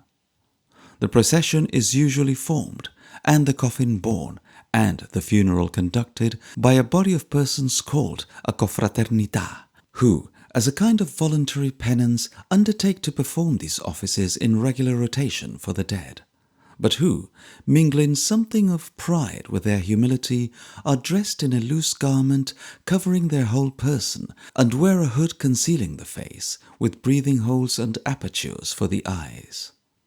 The effect of this costume is very ghastly, especially in the case of a certain blue confraternita belonging to Genoa, who, to say the least of them, are very ugly customers, and who look, suddenly encountered in their pious ministration in the streets, as if they were ghouls or demons bearing off the body for themselves. Although such a custom may be liable to the abuse attendant on many Italian customs of being recognized as a means of establishing a current account with heaven on which to draw too easily for future bad actions, or as an expiation for past misdeeds, it must be admitted to be a good one, and a practical one, and one involving unquestionably good works. A voluntary service like this is surely better than the imposed penance, not at all an infrequent one, of giving so many licks to such and such a stone in the pavement of the cathedral, or than a vow to the Madonna to wear nothing but blue for a year or two. This is supposed to give great delight above, blue being, as is well known, the Madonna's favourite colour. Women who have devoted themselves to this act of faith are very commonly seen walking in the streets. There are 3 theatres in the city, besides an old one now rarely opened. The most important, the Carlo Felice, the opera house of Genoa, is a very splendid, commodious and beautiful theatre. A company of comedians were acting there when we arrived, and soon after their departure a second-rate opera company came.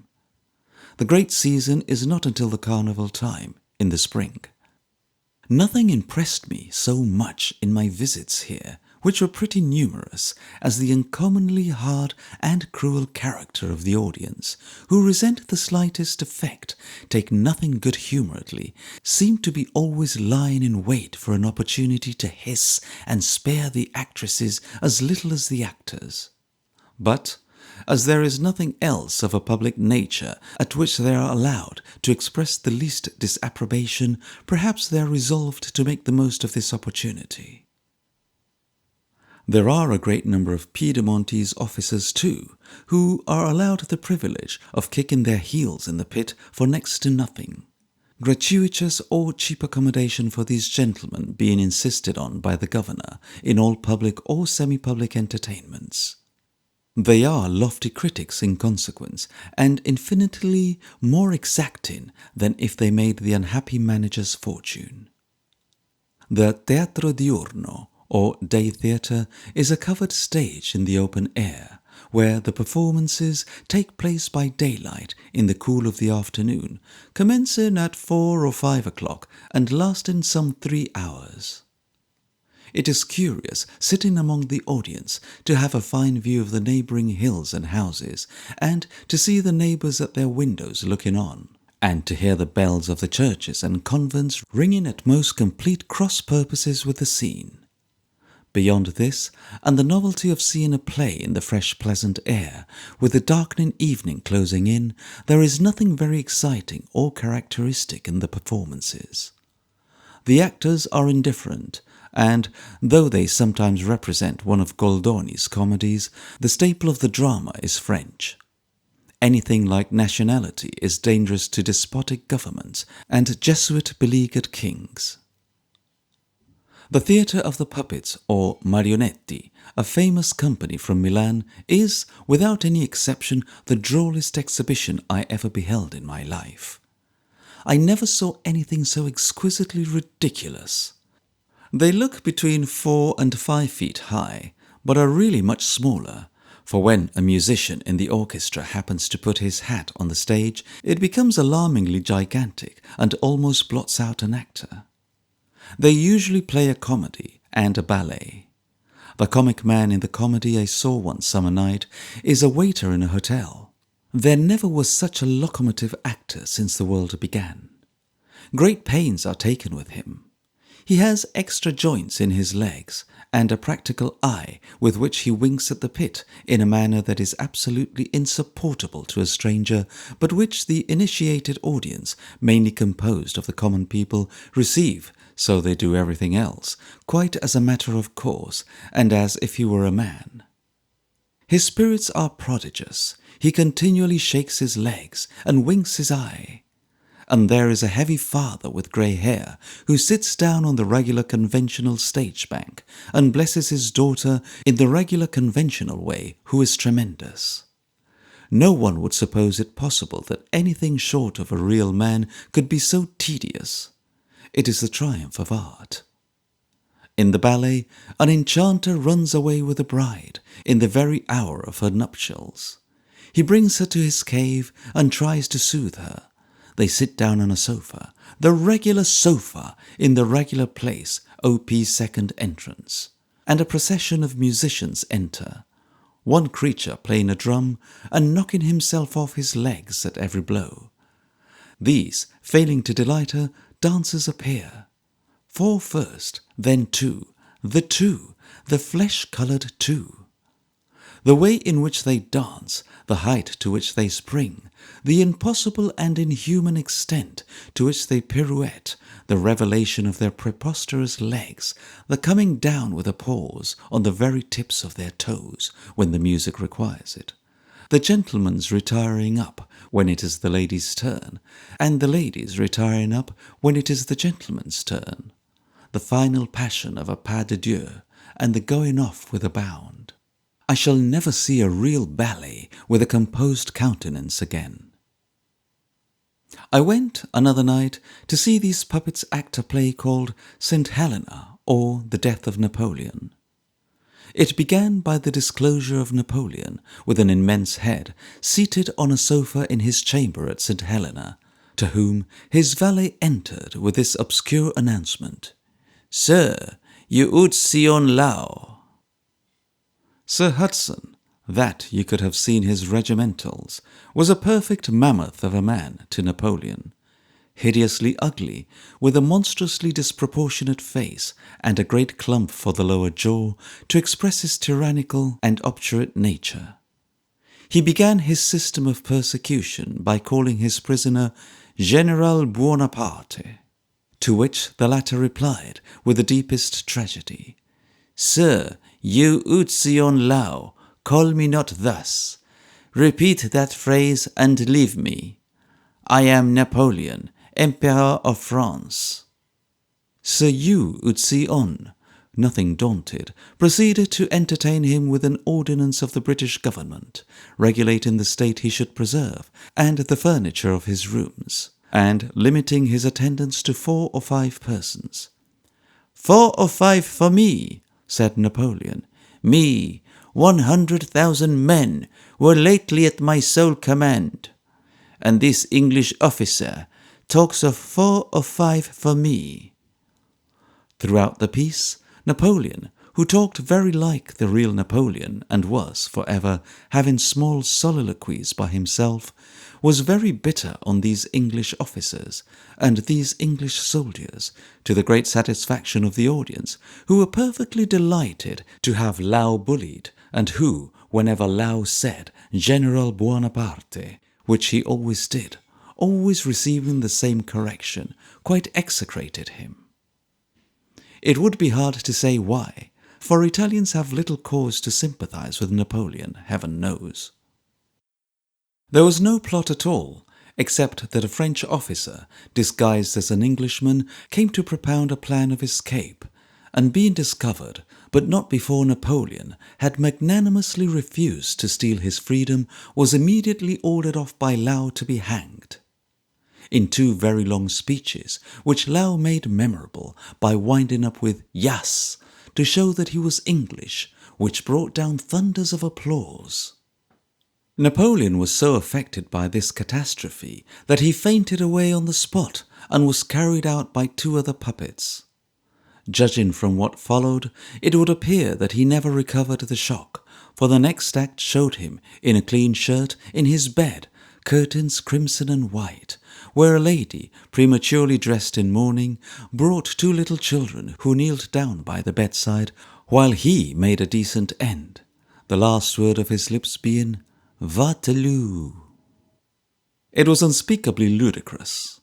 Bonaparte's boots were so wonderfully beyond control, and did such marvellous things of their own accord, doubling themselves up, and getting under tables, and dangling in the air, and sometimes skating away with him, out of all human knowledge when he was in full speech, mischances which were not rendered the less absurd by a settled melancholy depicted on his face. To put an end to one conference with Lao, he had to go to a table and read a book, when it was the finest spectacle I ever beheld, to see his body bending over the volume like a bootjack, and his sentimental eyes glaring obstinately into the pit. He was prodigiously good in bed, with an immense collar to his shirt, and his little hands outside the coverlet. So was Dr. Antomarchi, represented by a puppet with long lank hair, like Marworm's, who, in consequence to some derangement of his wires, hovered about the couch like a vulture, and gave medical opinions in the air. He was almost as good as Lao, though the latter was great at all times, a decided brute and villain, beyond all possibility of mistake. Lao was especially fine at the last, when, hearing the doctor and the valet say, "The Emperor is dead," he pulled out his watch and wound up the piece, not the watch, by exclaiming, with characteristic brutality, "Ha ha! 11 minutes to 6. The general dead, and the spy hanged." This brought the curtain down triumphantly. There is not in Italy, they say, and I believe them, a lovelier residence than the Palazzo Peschiere, or Palace of the Fish Ponds, whither we removed as soon as our 3 months' tenancy of the Pink Jail at Albaro had ceased and determined. It stands on a height within the walls of Genoa, but aloof from the town, surrounded by beautiful gardens of its own, adorned with statues, vases, fountains, marble basins, terraces, walks of orange trees and lemon trees, groves of roses and camellias. All their apartments are beautiful in their proportions and decorations, but the great hall, some 50 feet in height, with 3 large windows at the end overlooking the whole town of Genoa, the harbour, and the neighbouring sea, affords one of the most fascinating and delightful prospects in the world. Any house more cheerful and habitable than the great rooms are within, it would be difficult to conceive, and certainly nothing more delicious than the scene without, in sunshine or in moonlight, could be imagined. It is more like an enchanted place in an Eastern story than a grave and sober lodging. How you may wander on from room to room and never tire of the wild fancies on the walls and ceilings, as bright in their fresh colouring as if they had been painted yesterday, or how one floor, or even the great hall which opens on 8 other rooms, is a spacious promenade, or how there are corridors and bed-chambers above, which we never use and rarely visit, and scarcely know the way through, or how there is a view of perfectly different character on each of the 4 sides of the building, matters little. But that prospect from the hall is like a vision to me. I go back to it in fancy as I have done in calm reality 100 times a day, and stand there looking out with the sweet scents from the garden rising up about me in a perfect dream of happiness. There lies all Genoa, in beautiful confusion, with its many churches, monasteries and convents, pointing up into a sunny sky, and down below me, just where the roofs begin, a solitary convent parapet, fashioned like a gallery, with an iron across at the end, where sometimes early in the morning I have seen a little group of dark-veiled nuns gliding sorrowfully to and fro, and stopping now and then to peep down upon the waking world in which they have no part. Old Montefaccio, brightest of hills in good weather, but sulkiest when storms are coming on, is here upon the left.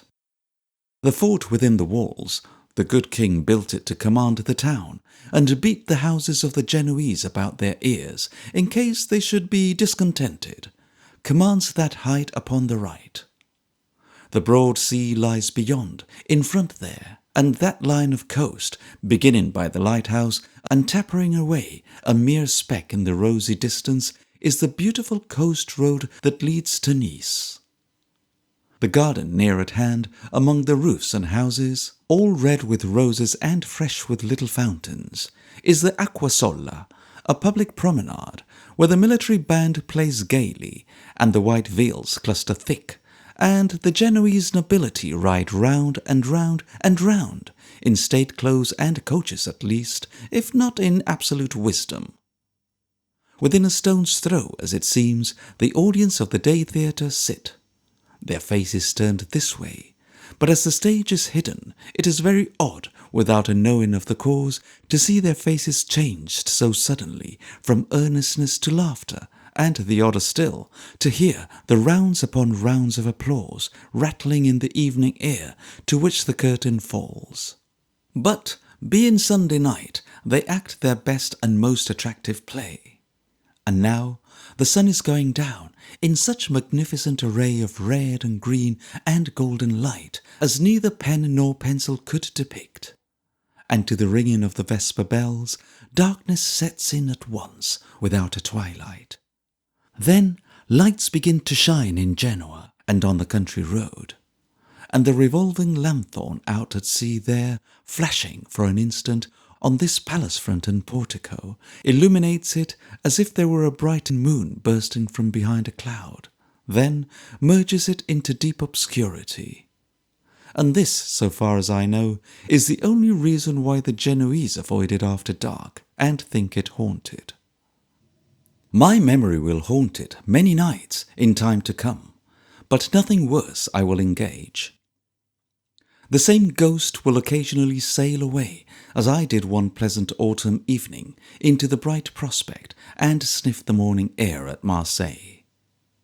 The corpulent hairdresser was still sitting in his slippers outside his shop door there, but the twirling ladies in the window, with the natural inconsistency of their sex, had ceased to twirl and were languishing, stock still, with their beautiful faces addressed to blind corners of the establishment, where it was impossible for admirers to penetrate. The steamer had come from Genoa in a delicious run of 18 hours, and we were going to run back again by the Cornice road from Nice.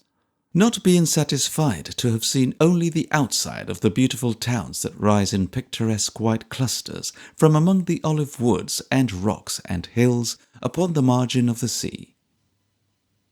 The boat which started for Nice that night at 8 o'clock was very small and so crowded with goods that there was scarcely room to move. Neither was there anything to eat on board except bread, nor to drink except coffee. But being due at Nice at about 8 or so in the morning, this was of no consequence. So, when we began to wink at the bright stars, in involuntary acknowledgment of their winking at us, we turned into our berths in a crowded but cool little cabin and slept soundly till morning. The boat, being as dull and dogged a little boat as ever was built, it was within an hour of noon when we turned into Nice harbour, where we very little expected anything but breakfast. But we were laden with wool. Wool must not remain in the custom house at Marseille more than 12 months at a stretch, without paying duty. It is a custom to make fictitious removals of unsold wool to evade this law, to take it somewhere when the 12 months are already out, bring it straight back again, and warehouse it as a new cargo for nearly 12 months longer. This wool of ours had come originally from some place in the East. It was recognized as Eastern produce the moment we entered the harbour. Accordingly, the gay little Sunday boats, full of holiday people, which had come out to greet us, were warned away by the authorities. We were declared in quarantine, and a great flag was solemnly run up the masthead of the wharf to make it known to all the town. It was a very hot day indeed. We were unshaved, unwashed, undressed, unfed, and could hardly enjoy the absurdity of lying blistering in a lazy harbour, with the town looking on from a respectful distance, all manner of whiskered men in cocked hats discussing our fate at a remote guard-house, with gestures. We looked very hard at them through telescopes, expressive of a week's detention at least, and nothing whatever the matter all the time. But even in this crisis, the brave courier achieved a triumph. He telegraphed somebody, I saw nobody, either naturally connected with the hotel or put en rapport with the establishment for that occasion only. The telegraph was answered, and in half an hour or less there came a loud shout from the guard-house. The captain was wanted. Everybody helped the captain into his boat. Everybody got his luggage and said we were going. The captain rowed away and disappeared behind a little jutting corner of the galley's slave prison, and presently came back with something very sulkily. The brave courier met him at the side, and received the something as its rightful owner. It was a wicker basket folded in linen cloth, and in it were 2 great bottles of wine, a roast fowl, some salt fish chopped with garlic, a great loaf of bread, a dozen or so of peaches, and a few other trifles. When we had selected our own breakfast, the brave courier invited a chosen party to partake of these refreshments, and assured them that they need not be deterred by motives of delicacy, as he would order a second basket to be furnished at their expense. Which he did, one knows how, and by the captain being again summoned, again sulkily returning with another something, over which my popular attendant presided as before, carving with a clasp knife his own personal property, something smaller than a Roman sword. The whole party on board were made merry by these unexpected supplies, but none more so than a loquacious little Frenchman who got drunk in 5 minutes, and a sturdy Cappuccino friar who had taken everybody's fancy mightily, and was one of the best friars in the world, I verily believe. He had a free, open countenance, and a rich brown flowing beard, and was a remarkably handsome man of about 50. He had come up to us early in the morning, and inquired whether we were sure to be at Nice by 11, saying that he particularly wanted to know, because if we reached it by that time he would have to perform Mass, and must deal with the consecrated wafer, fasting, whereas if there were no chance of his being in time, he would immediately breakfast. He made this communication under the idea that the brave courier was the captain, and indeed he looked much more like it than anybody else on board. Being assured that we should arrive in good time, he fasted and talked fasting to everybody with the most charming good humour, answering jokes at the expense of friars, with other jokes at the expense of laymen, and saying that, friar as he was, he would engage to take up the 2 strongest men on board, one after the other, with his teeth, and carry them along the deck. Nobody gave him the opportunity, but I dare say he could have done it, for he was a gallant, noble figure of a man, even in the cappuccino dress, which is the ugliest and most ungainly that can well be. All this had given great delight to the loquacious Frenchman, who gradually patronized the friar very much, and seemed to commiserate him as one who might have been born a Frenchman himself, but for an unfortunate destiny. Although his patronage was such as a mouse might bestow upon a lion, he had a vast opinion of its condescension, and in the warmth of that sentiment occasionally rose on tiptoe to slap the friar on the back. When the baskets arrived, it being then too late for Mass, the friar went to work bravely, eating prodigiously of the cold meat and bread, drinking deep draughts of the wine, smoking cigars, taking snuff, sustaining an uninterrupted conversation with all hands, and occasionally running to the boat's side and hailing somebody on shore with the intelligence that we must be got out of this quarantine somehow or other, as he had to take part in a great religious procession in the afternoon. After this, he would come back, laughing lustily from pure good humour, while the Frenchman wrinkled his small face into 10,000 creases, and said how droll it was, and what a brave boy was that friar. At length the heat of the sun without, and the wine within, made the Frenchman sleepy. So, in the noontide of his patronage of his gigantic protégé, he lay down among the wool, and began to snore. It was 4 o'clock before we were released, and the Frenchman, dirty and woolly and snuffy, was still sleeping when the friar went ashore. As soon as we were free, we all hurried away to wash and dress, that we might make a decent appearance at the procession, and I saw no more of the Frenchman until we took up our station in the main street to see it pass, when he squeezed himself into a front place, elaborately renovated, threw back his little coat to show a broad barred velvet waistcoat, sprinkled all over with stars, then adjusted himself and his cane so as utterly to bewilder and transfix the friar when he should appear. The procession was a very long one, and included an immense number of people divided into small parties, each party chanting nasally on its own account, without reference to any other, and producing a most dismal result. There were angels, crosses, virgins carried on flatboards surrounded by cupids, crowns, saints, missals, infantry, tapers, monks, nuns, relics, dignitaries of the church in green hats, walking under crimson parasols, and, here and there, a species of sacred street lamp hoisted on a pole. We looked out anxiously for the Cappuccini, and presently their brown robes and corded girdles were seen coming on in a body. I observed the little Frenchman chuckle over the idea that when the friar saw him in the broad barred waistcoat, he would mentally exclaim, "Is that my patron, that distinguished man, and would be covered with confusion. Ah, never was the Frenchman so deceived. As our friend the Cappuccino advanced, with folded arms, he looked straight into the visage of the little Frenchman with a bland, serene, composed abstraction not to be described.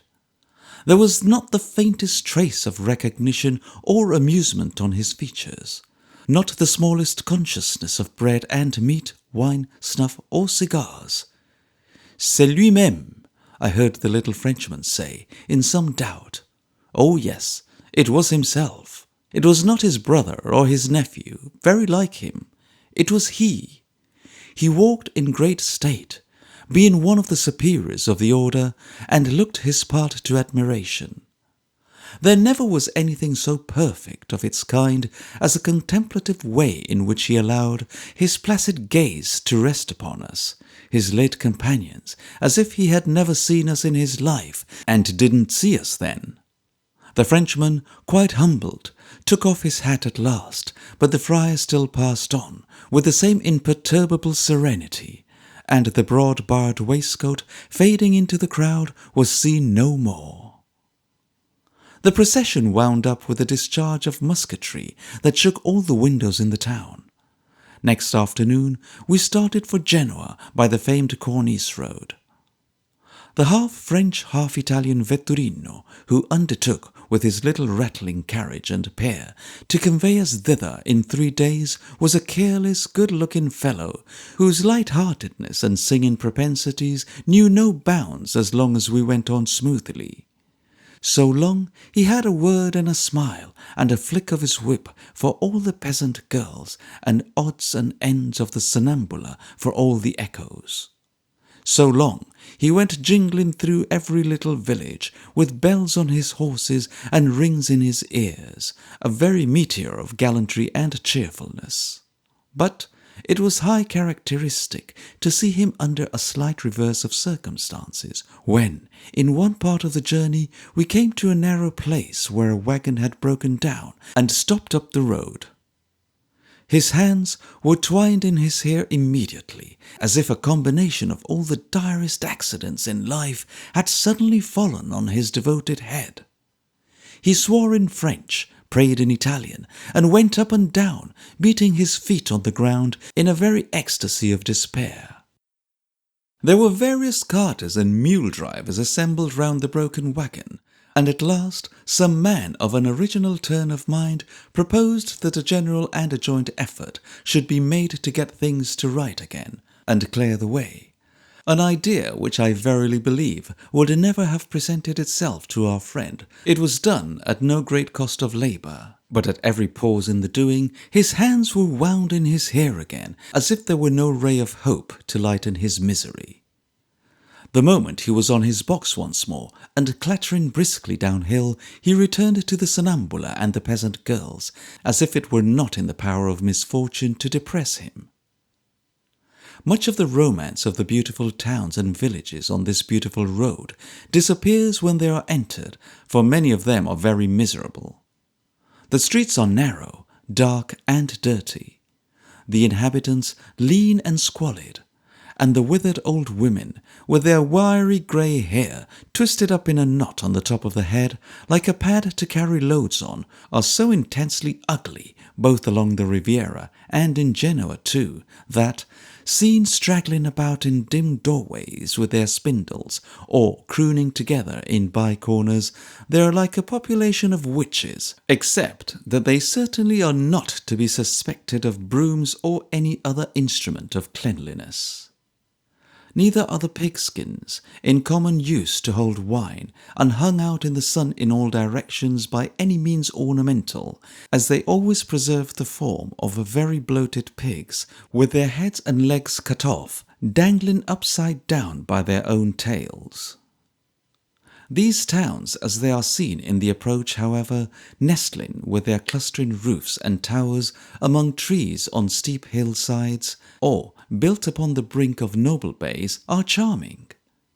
The vegetation is everywhere luxuriant and beautiful, and the palm tree makes a novel feature in the novel scenery.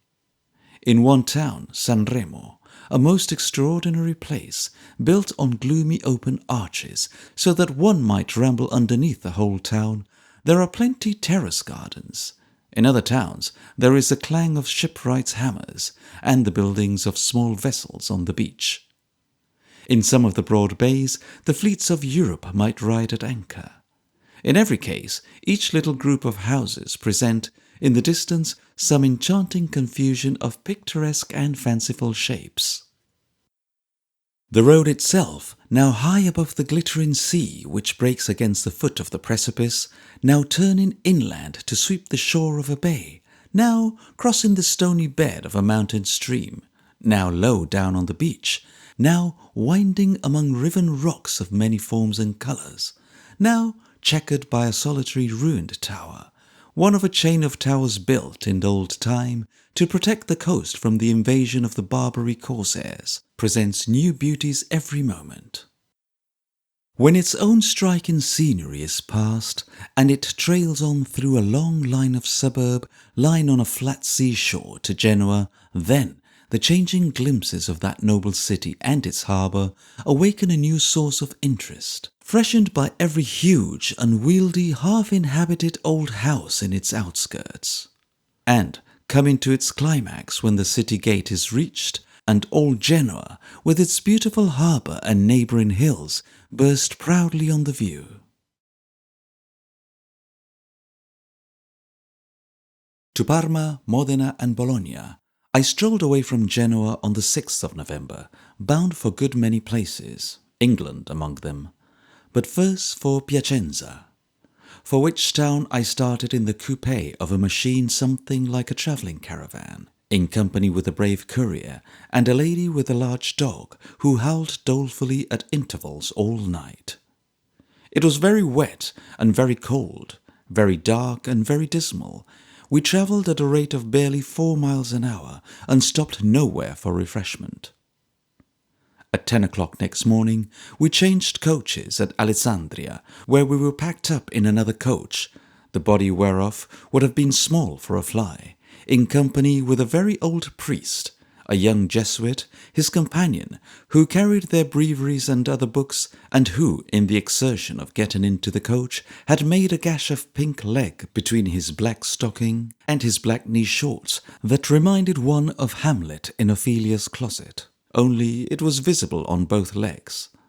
A provincial avvocato, and a gentleman with a red nose that had an uncommon and singular sheen upon it, which I never observed in the human subject before. In this way we travelled on until 4 o'clock in the afternoon, the roads being still very heavy and the coach very slow. To mend the matter, the old priest was troubled with cramps in his legs, so that he had to give a terrible yell every 10 minutes or so, and be hoisted out by the united efforts of the company, the coach always stopping for him with great gravity. This disorder and the roads formed the main subject of conversation. Finding, in the afternoon, that the coupe had discharged 2 people, and had only 1 passenger inside, a monstrous ugly Tuscan with a great purple moustache, of which no man could see the ends when he had his hat on. I took advantage of its better accommodation, and, in company with this gentleman, who was very conversational and good-humoured, travelled on until nearly 11 o'clock at night, when the driver reported that he couldn't think of going any farther, and we accordingly made a halt at a place called Stradella. The inn was a series of strange galleries surrounding a yard where our coach and a wagon or 2 and a lot of fowls and firewood were all heaped up together, higgledy-piggledy, so that you didn't know and couldn't have taken your oath which was a fowl and which was a cart. We followed a sleepy man with a flaring torch into a great cold room where there were 2 immensely broad beds, on what looked like 2 immensely broad deal dining tables. Another deal table of similar dimensions in the middle of the bare floor, 4 windows and 2 chairs. Somebody said it was my room, and I walked up and down it for half an hour or so, staring at the Tuscan, the old priest, the young priest, and the avvocato. Red Nose lived in the town and had gone home, who sat upon their beds and stared at me in return. The rather dreary whimsicality of this stage of the proceedings is interrupted by an announcement from the brave, he had been cooking, that supper is ready, and to the priest's chamber, the next room and the counterpart of mine, we all adjourned. The first dish is a cabbage, boiled with a great quantity of rice in a tureen full of water, and flavoured with cheese. It is so hot, and we are so cold, that it appears almost jolly. The second dish is some little bits of pork fried with pig's kidneys. The third, 2 red fowls. The fourth, 2 little red turkeys. The fifth, a huge stew of garlic and truffles, and I don't know what else. And this concludes the entertainment. Before I can sit down in my own chamber and think it of the dampest, the door opens, and the brave comes moving in the middle of such quantity of fuel that he looks like Burnham Wood taking a winter walk. He kindles this heap in a twinkling, and produces a jorum of hot brandy and water, for that bottle of his keeps company with the seasons, and now holds nothing but the purest eau de vie. When he has accomplished this feat, he retires for the night, and I hear him for an hour afterwards, and indeed until I fall asleep, making jokes in some outhouse, apparently under the pillow, where he is smoking cigars with a party of confidential friends. He never was in this house in his life before, but he knows everybody everywhere, before he has been anywhere 5 minutes, and is certain to have attracted to himself, in the meantime, the enthusiastic devotion of the whole establishment. This is at 12 o'clock at night.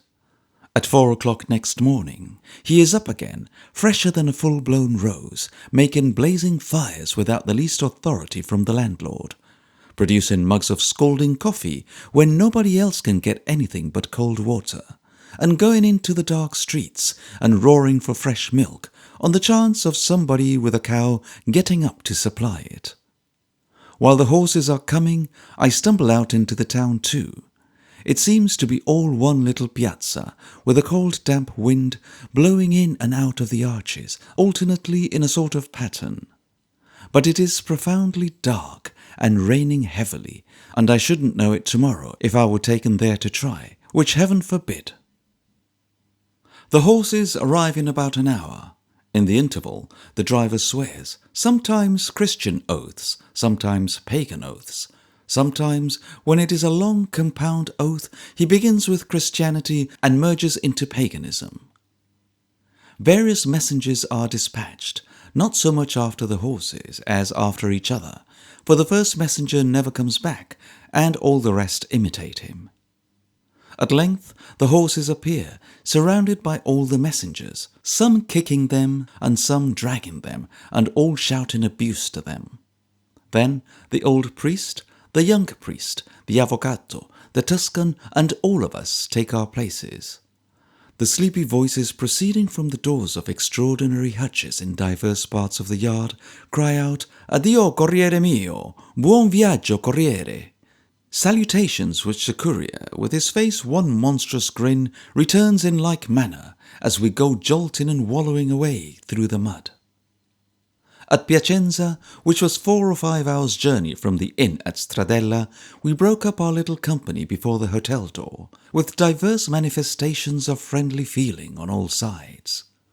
The old priest was taken with a cramp again, before he had got halfway down the street, and the young priest laid the bundle of books on a doorstep, while he dutifully rubbed the old gentleman's legs. The client of the avvocato was waiting for him at the yard gate, and kissed him on each cheek with such a resounding smack that I am afraid he had either a very bad case or a scantily furnished purse. The Tuscan, with a cigar in his mouth, went loitering off, carrying his hat in his hand, that he might the better trail up the ends of his dishevelled moustache. And the brave courier, as he and I strolled away to look about us, began immediately to entertain me with the private histories and family affairs of the whole party. A brown, decayed old town Piacenza is.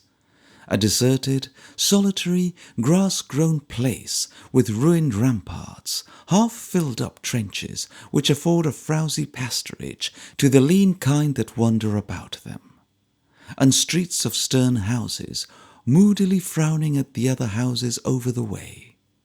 The sleepiest and shabbiest of soldiery go wandering about, with the double curse of laziness and poverty, uncouthly wrinkling their misfitting regimentals. The dirtiest of children play with their impromptu toys, pigs and mud, in the feeblest of gutters, and the gauntest of dogs trot in and out of the dullest of archways in perpetual search of something to eat which they never seem to find. A mysterious and solemn palace, guarded by two colossal statues, twin genii of the place, stand gravely in the midst of the idle town, and the king with the marble legs, who flourished in the time of the 1001 Nights, might live contentedly inside of it, and never have the energy in his upper half of flesh and blood to want to come out. What a strange, half-sorrowful and half-delicious doze it is to ramble through these places gone to sleep and basking in the sun. Each, in its turn, appears to be, of all the mouldy, dreary, God-forgotten towns in the wide world, the chief. Sitting on this hillock where a bastion used to be, and where a noisy fortress was in the time of the old Roman station here, I became aware that I have never known till now what it is to be lazy.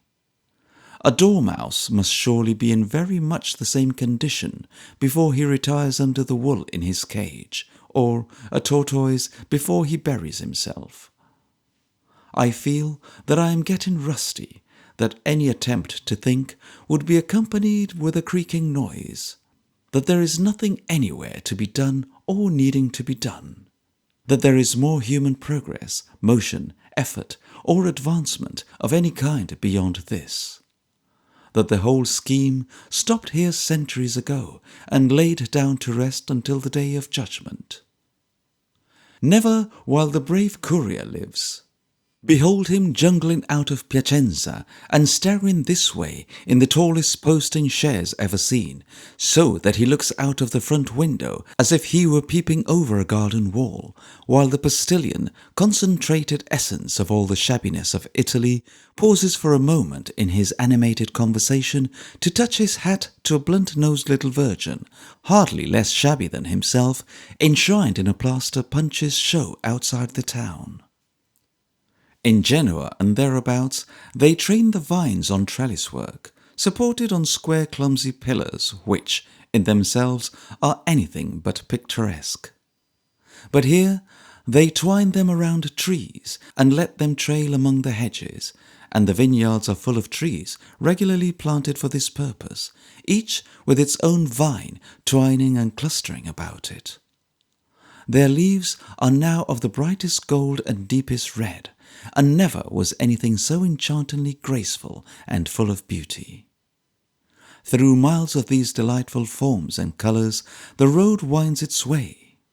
The wild festoons, the elegant wreaths, the crowns, the garlands of all shapes, the fairy nets flung over great trees and making them prisoners in sport, the tumbled heaps and mounds of exquisite shapes upon the ground, how rich and beautiful they are!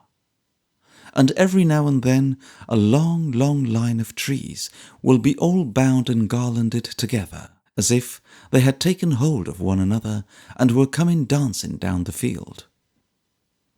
Parma has cheerful stirring streets for an Italian town, and consequently is not so characteristic as many places of less note.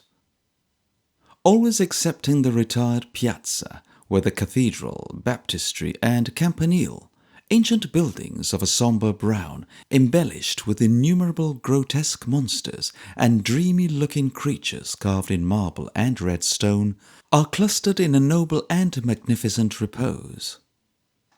Their silent presence was only invaded when I saw them by the twittering of the many birds that were flying in and out of the crevices in the stones and little nooks in the architecture where they had made their nests.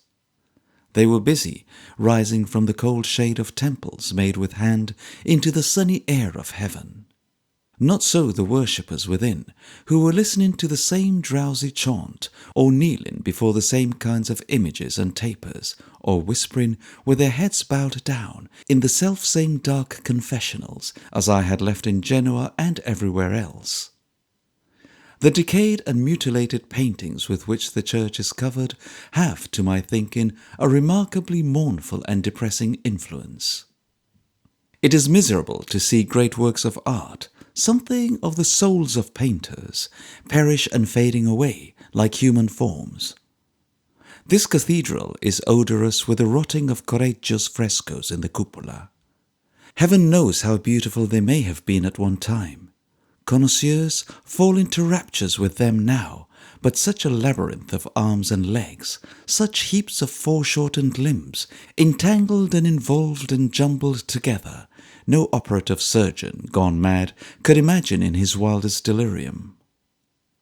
There is a very interesting subterranean church here, the roof supported by marble pillars, behind each of which there seemed to be at least one beggar in ambush, to say nothing of the tombs and secluded altars. From every one of these lurking places, such crowds of phantom-looking men and women, leading other men and women with twisted limbs, or chattering jaws, or paralytic gestures, or idiotic heads, or some other sad infirmity, came hobbling out to beg that if the ruined frescoes in the cathedral above had been suddenly animated and had retired to this lower church, they could hardly have made a greater confusion, or exhibited a more confounding display of arms and legs. There is Petrarch's monument too, and there is a baptistry with its beautiful arches and immense font, and there is a gallery containing some very remarkable pictures, whereof a few were being copied by hairy-faced artists, with little velvet caps more off their heads than on. There is a Farnese palace too, and in one of its dreariest spectacles of decay that ever was seen, a grand, old, gloomy theatre mouldering away. It is a large wooden structure of the horseshoe shape, the lower seats arranged upon the Roman plan, but above them great heavy chambers, rather than boxes, where the nobles sat, remote in their proud state. Such desolation as has fallen on this theatre, enhanced in the spectator's fancy by its gay intention and design, none but worms can be familiar with. 110 years have passed since any play was acted here. The sky shines in through the gashes in the roof. The boxes are dropping down, wasting away, and only tenanted by rats. Damp and mildew smear the faded colours and make spectral maps upon the panels. Lean rags are dangling down where there were gay festoons on the proscenium.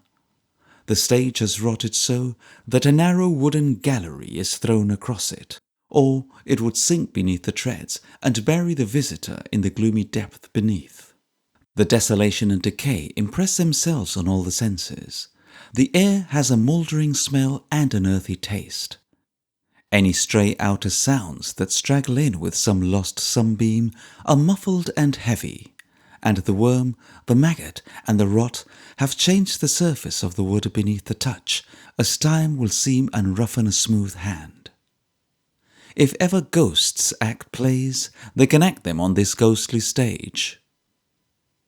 It was most delicious weather when we came into Modena, where the darkness of the sombre colonnades over the footways skirting the main street on either side was made refreshing and agreeable by the bright sky, so wonderfully blue. I passed from all the glory of the day into a dim cathedral where high mass was performing, feeble tapers were burning, people were kneeling in all directions before all manners of shrines, and officiating priests were crooning the usual chant in the usual low, dull, drawling, melancholy tone. Thinking how strange it was to find in every stagnant town this same heart beating with the same monotonous pulsation, the centre of the same torpid, listless system, I came out by another door, and was suddenly scared to death by a blast from the shrillest trumpet that ever was blown. Immediately came tearing round the corner an equestrian company from Paris, marshalling themselves under the walls of the church, and flouting with their horses' heel the griffins, lions, tigers, and other monsters in stone and marble decorating its exterior. First, there came a stately nobleman with a great deal of hair and no hat, bearing an enormous banner on which was inscribed Mazeppa, tonight. Then a Mexican chief with a great pear-shaped club on his shoulder, like Hercules. Then 6 or 8 Roman chariots, each with a beautiful lady in extremely short petticoats and unnaturally pink tights erect within, shedding beaming looks upon the crowd, in which there was a latent expression of discomposure and anxiety for which I couldn't account until, as the opening back of each chariot presented itself, I saw the immense difficulty with which the pink legs maintained their perpendicular over the uneven pavement of the town, which gave me quite a new idea of the ancient Romans and Britons. The procession was brought to a close by some dozen indomitable warriors of different nations, riding 2 and 2 and haughtily surveying the tame population of Modena, among whom, however, they occasionally condescended to scatter largesse in the form of a few handbills. After caracoling among the lions and tigers, and proclaiming that evening's entertainments with blast of trumpet, it then filed off by the other end of the square and left a new and greatly increased dullness behind. When the procession had so entirely passed away that the shrill trumpet was mild in the distance, and the tail of the last horse was hopelessly round the corner, the people who had come out of the church to stare at it went back in again. But one old lady, kneeling on the pavement within, near the door, had seen it all, and had been immensely interested without getting up. And this old lady's eye, at that juncture, I happened to catch, to our mutual confusion. She cut our embarrassment very short, however, by crossing herself devoutly, and going down at full length on her face, before a figure in a fancy petticoat and a gilt crown, which was so like one of the processing figures, that perhaps at this hour she may think the whole appearance a celestial vision. Anyhow, I must certainly have forgiven her interest in the circus, though I had been her father confessor. There was a little fiery-eyed old man with a crooked shoulder in the cathedral, who took it very ill that I made no effort to see the bucket, kept in an old tower, which the people of Modena took away from the people of Bologna in the 14th century, and about which there was war made, and a mock heroic poem by Tassone too. Being quite content, however, to look at the outside of the tower and feast in imagination on the bucket within, and preferring to loiter in the shade of the tall campanile and about the cathedral, I have no personal knowledge of this bucket even at the present time. Indeed, we were at Bologna before this little old man, or the guidebook, would have considered that we had half done justice to the wonders of Modena. But it is such a delight to me to leave new scenes behind and still go on encountering newer scenes. And, moreover, I have such a perverse disposition in respect of sights that are cut and dried and dictated, that I fear I sin against similar authorities in every place I visit. Be this as it may, in the pleasant cemetery at Bologna, I found myself walking next Sunday morning among the stately marble tombs and colonnades, in company with a crowd of peasants, and escorted by a little cicerone of that town, who was excessively anxious for the honour of the place, and most solicitous to divert my attention from the bad monuments, whereas he was never tired of extolling the good ones. Seeing this little man, a good-humoured little man he was, who seemed to have nothing in his face but shining teeth and eyes, looking wistfully at a certain plot of grass, I asked him who was buried there.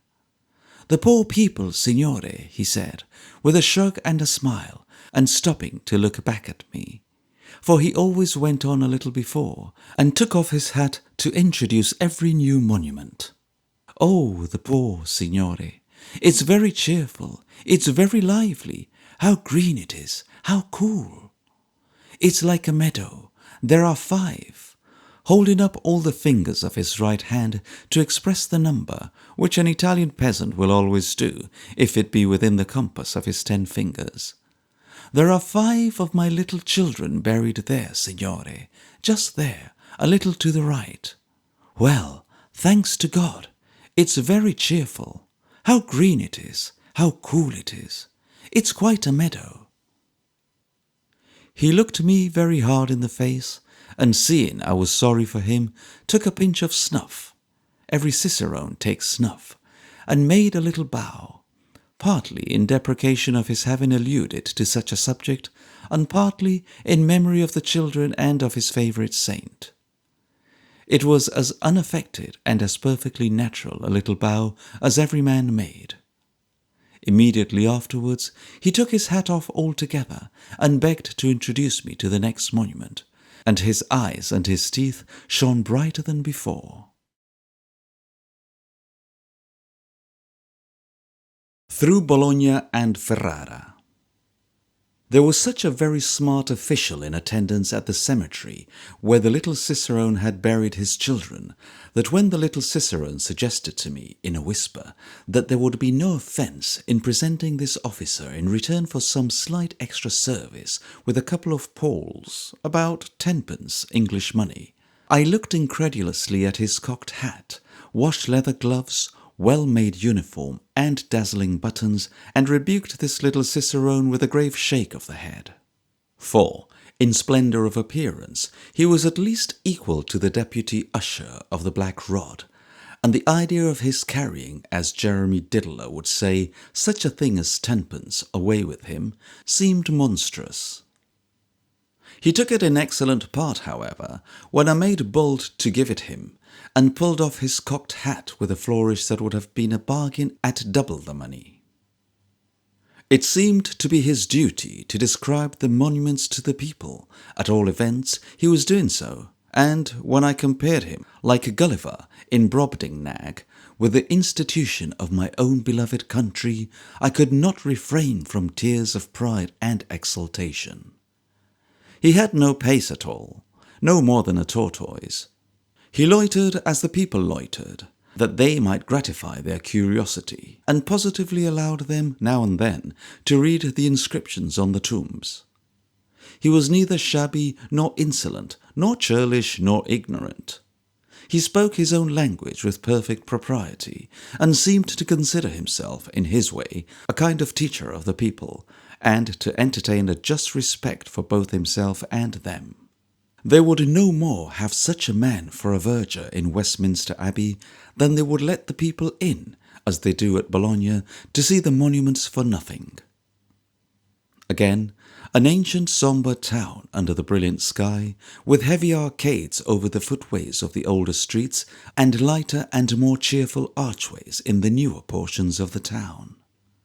Again, brown piles of sacred buildings, with more birds flying in and out of chinks in the stones, and more snarling monsters for the base of the pillars.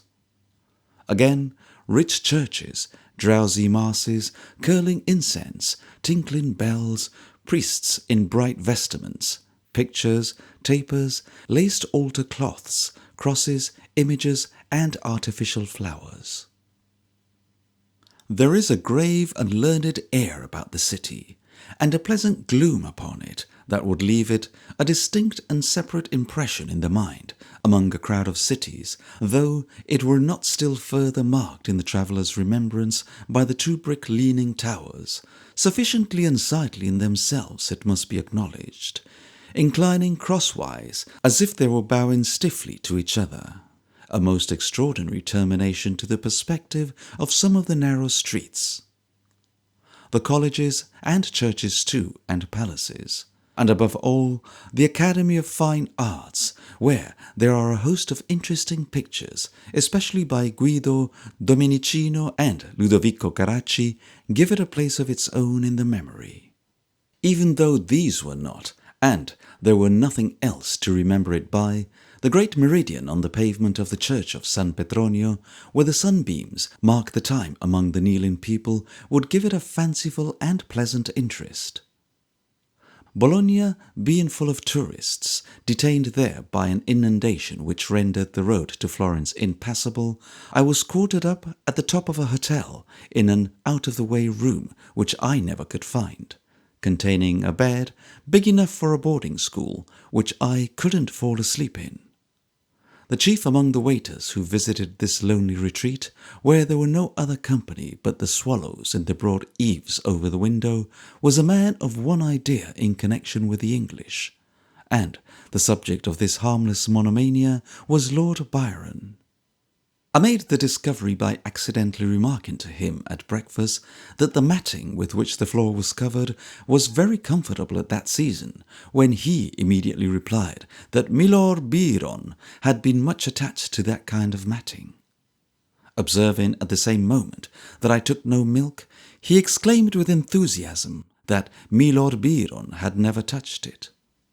At first I took it for granted, in my innocence, that he had been one of the Byron servants. But no, he said, no. He was in the habit of speaking about my lord to English gentlemen. That was all. He knew all about him, he said. In proof of it, he connected him with every possible topic, from the Montepulciano wine at dinner, which was grown on an estate he had owned, to the big bed itself, which was the very model of his. When I left the inn, he coupled with his final bow in the yard a parting assurance that the road by which I was going had been Milord Byron's favourite ride, and before the horse's feet had well begun to clatter on the pavement, he ran briskly upstairs again, I dare say, to tell some other Englishman in some other solitary room that the guest who had just departed was Lord Byron's living image.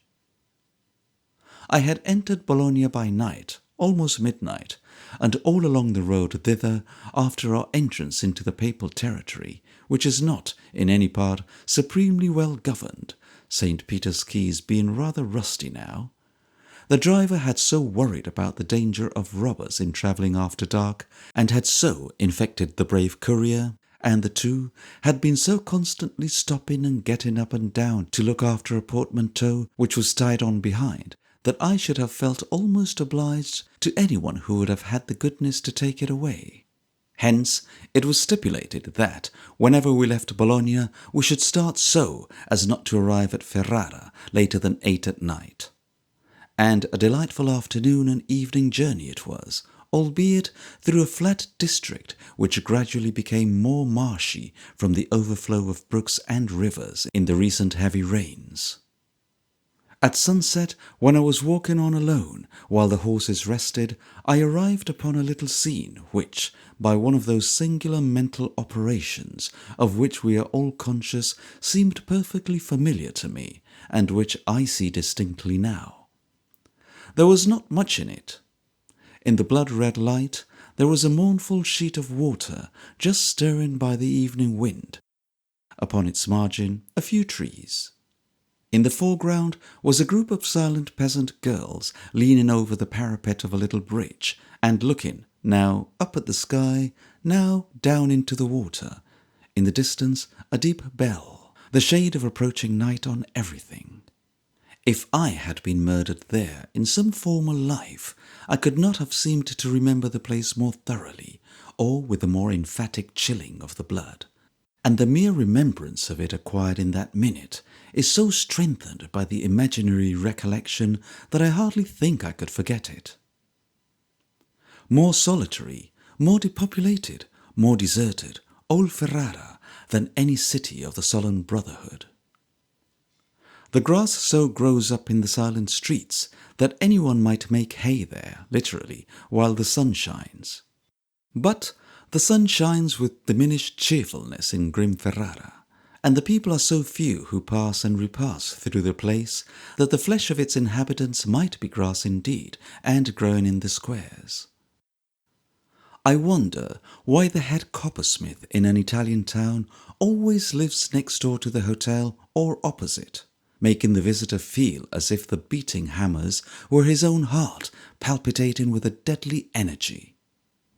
I wonder why jealous corridors surround the bedroom on all sides and fill it with unnecessary doors that can't be shut and will not open, and abut on pitchy darkness. I wonder why it is not enough that these distrustful genii stand agape at one's dreams all night, but there must also be round open portholes, suggestive when a mouse or rat is heard behind the wainscot, or a somebody scraping the wall with his toes in his endeavours to reach one of these portholes and look in. I wonder why the faggots are so constructed as to know of no effect but an agony of heat when they are lighted and replenished, and an agony of cold and suffocation at all other times. I wonder, above all, why it is the great feature of domestic architecture in Italian inns that all the fire goes up the chimney except the smoke. The answer matters little. Coppersmiths, doors, portholes, smoke, and faggots are welcome to me.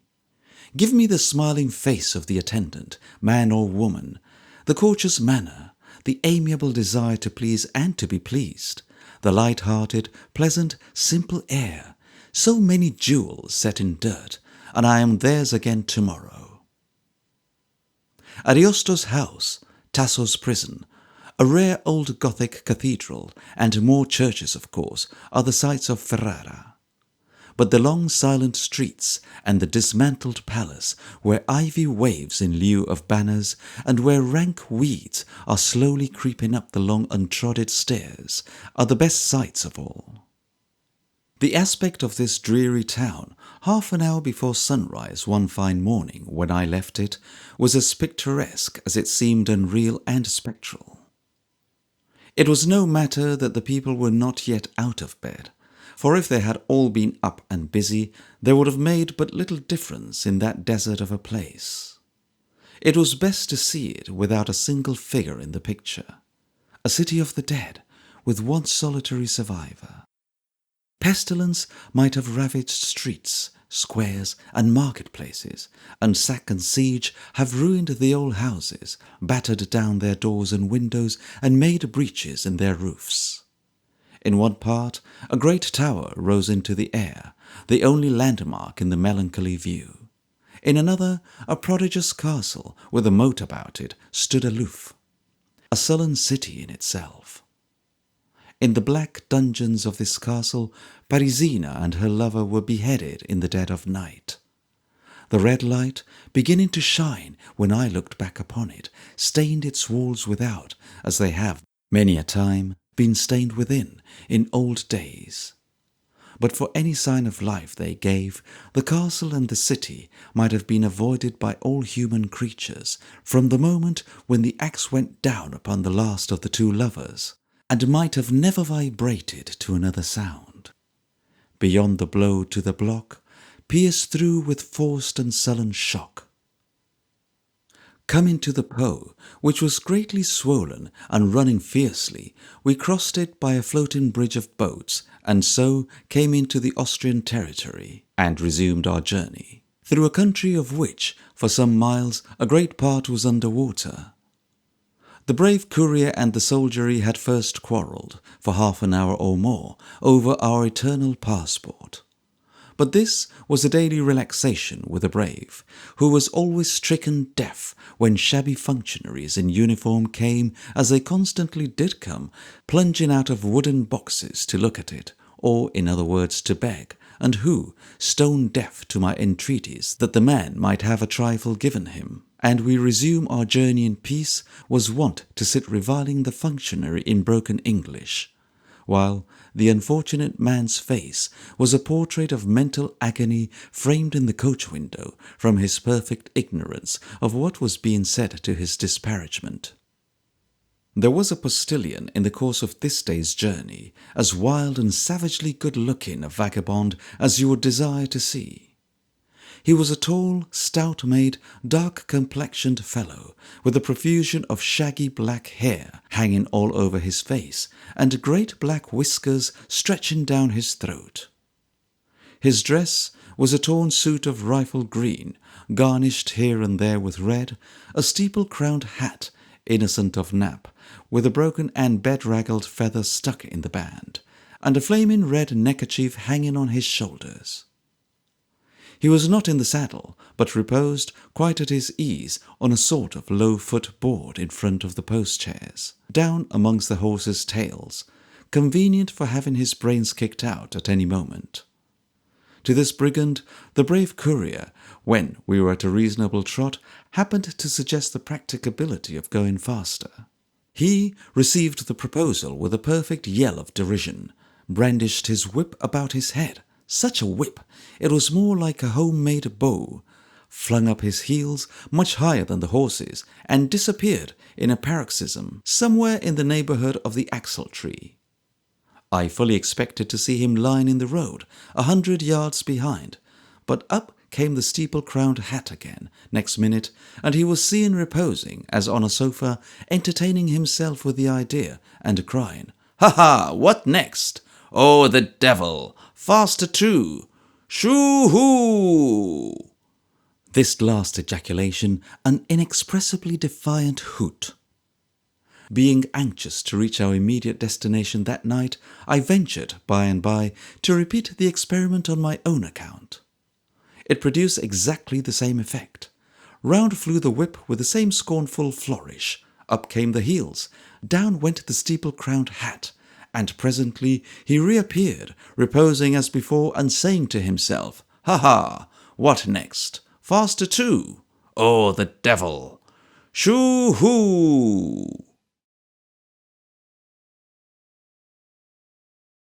An Italian Dream.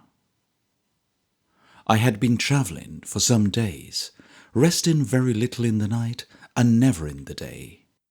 The rapid and unbroken succession of novelties that had passed before me came back like half-formed dreams, and a crowd of objects wandered in the greatest confusion through my mind as I travelled on by a solitary road.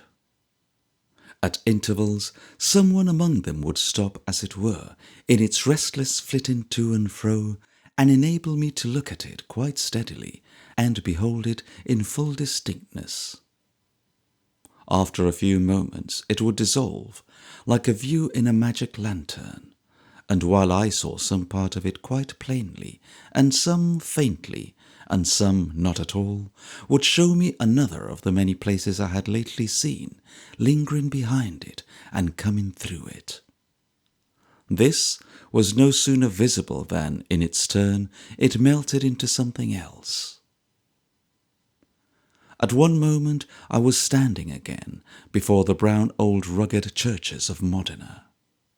As I recognized the curious pillars with grim monsters for their bases, I seemed to see them standing by themselves in the quiet square at Padua, where there were the staid old university and the figures, demurely gowned, grouped here and there in the open space about it. Then I was strolling in the outskirts of that pleasant city, admiring the unusual neatness of the dwelling houses, gardens, and orchards as I had seen them a few hours before. In their stead arose, immediately, the 2 towers of Bologna, and the most obstinate of all these objects failed to hold its ground a minute before the monstrous moated castle of Ferrara, which, like an illustration to a wild romance, came back again in the red sunrise, lording it over the solitary, grass-grown, withered town. In short, I had that incoherent but delightful jumble in my brain, which travellers are apt to have and are indolently willing to encourage. Every shake of the coach in which I sat, half dozing in the dark, appeared to jerk some new recollection out of its place, and to jerk some other new recollection into it, and in this state I fell asleep. I was awakened after some time, as I thought, by the stopping of the coach. It was now quite night, and we were at the waterside. There lay here a black boat, with a little house or cabin in it of the same mournful colour.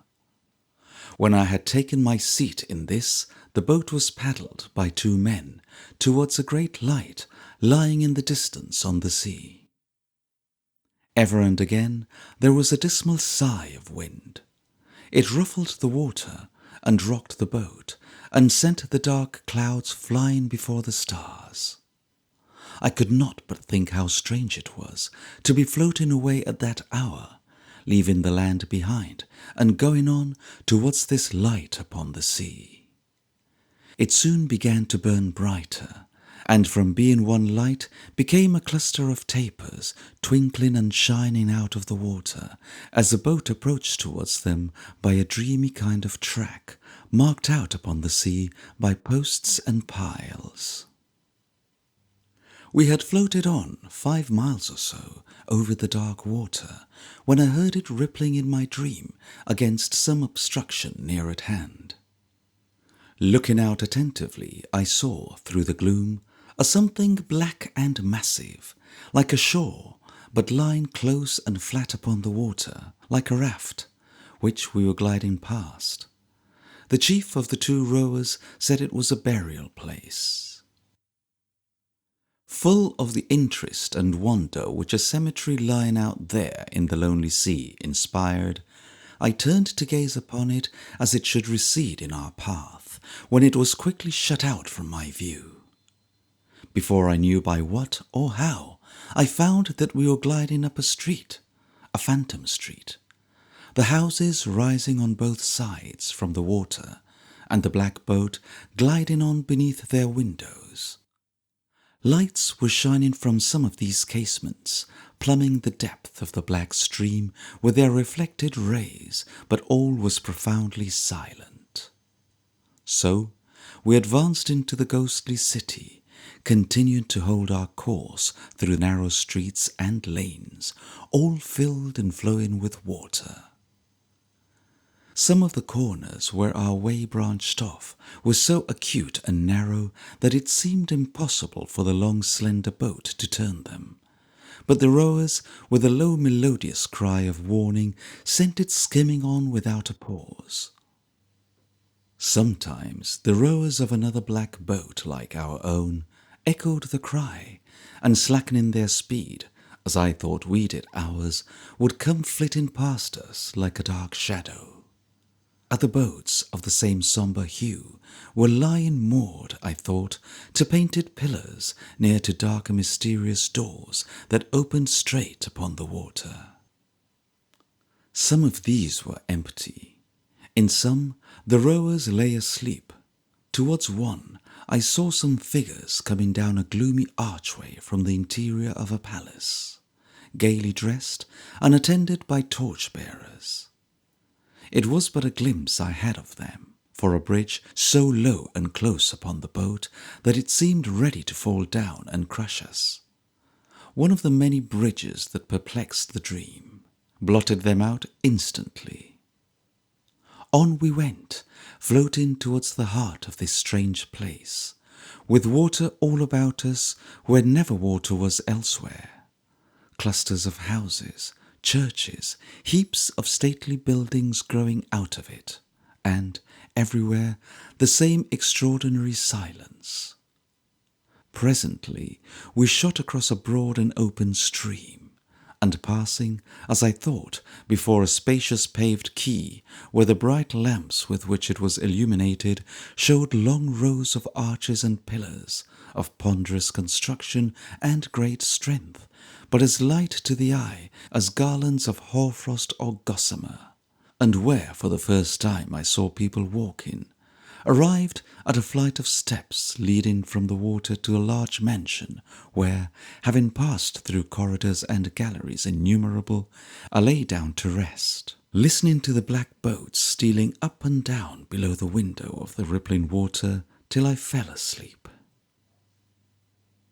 The glory of the day that broke upon me in this dream, its freshness, motion, buoyancy, its sparkles of the sun in water, its clear blue sky and rustling air, no waking words can tell.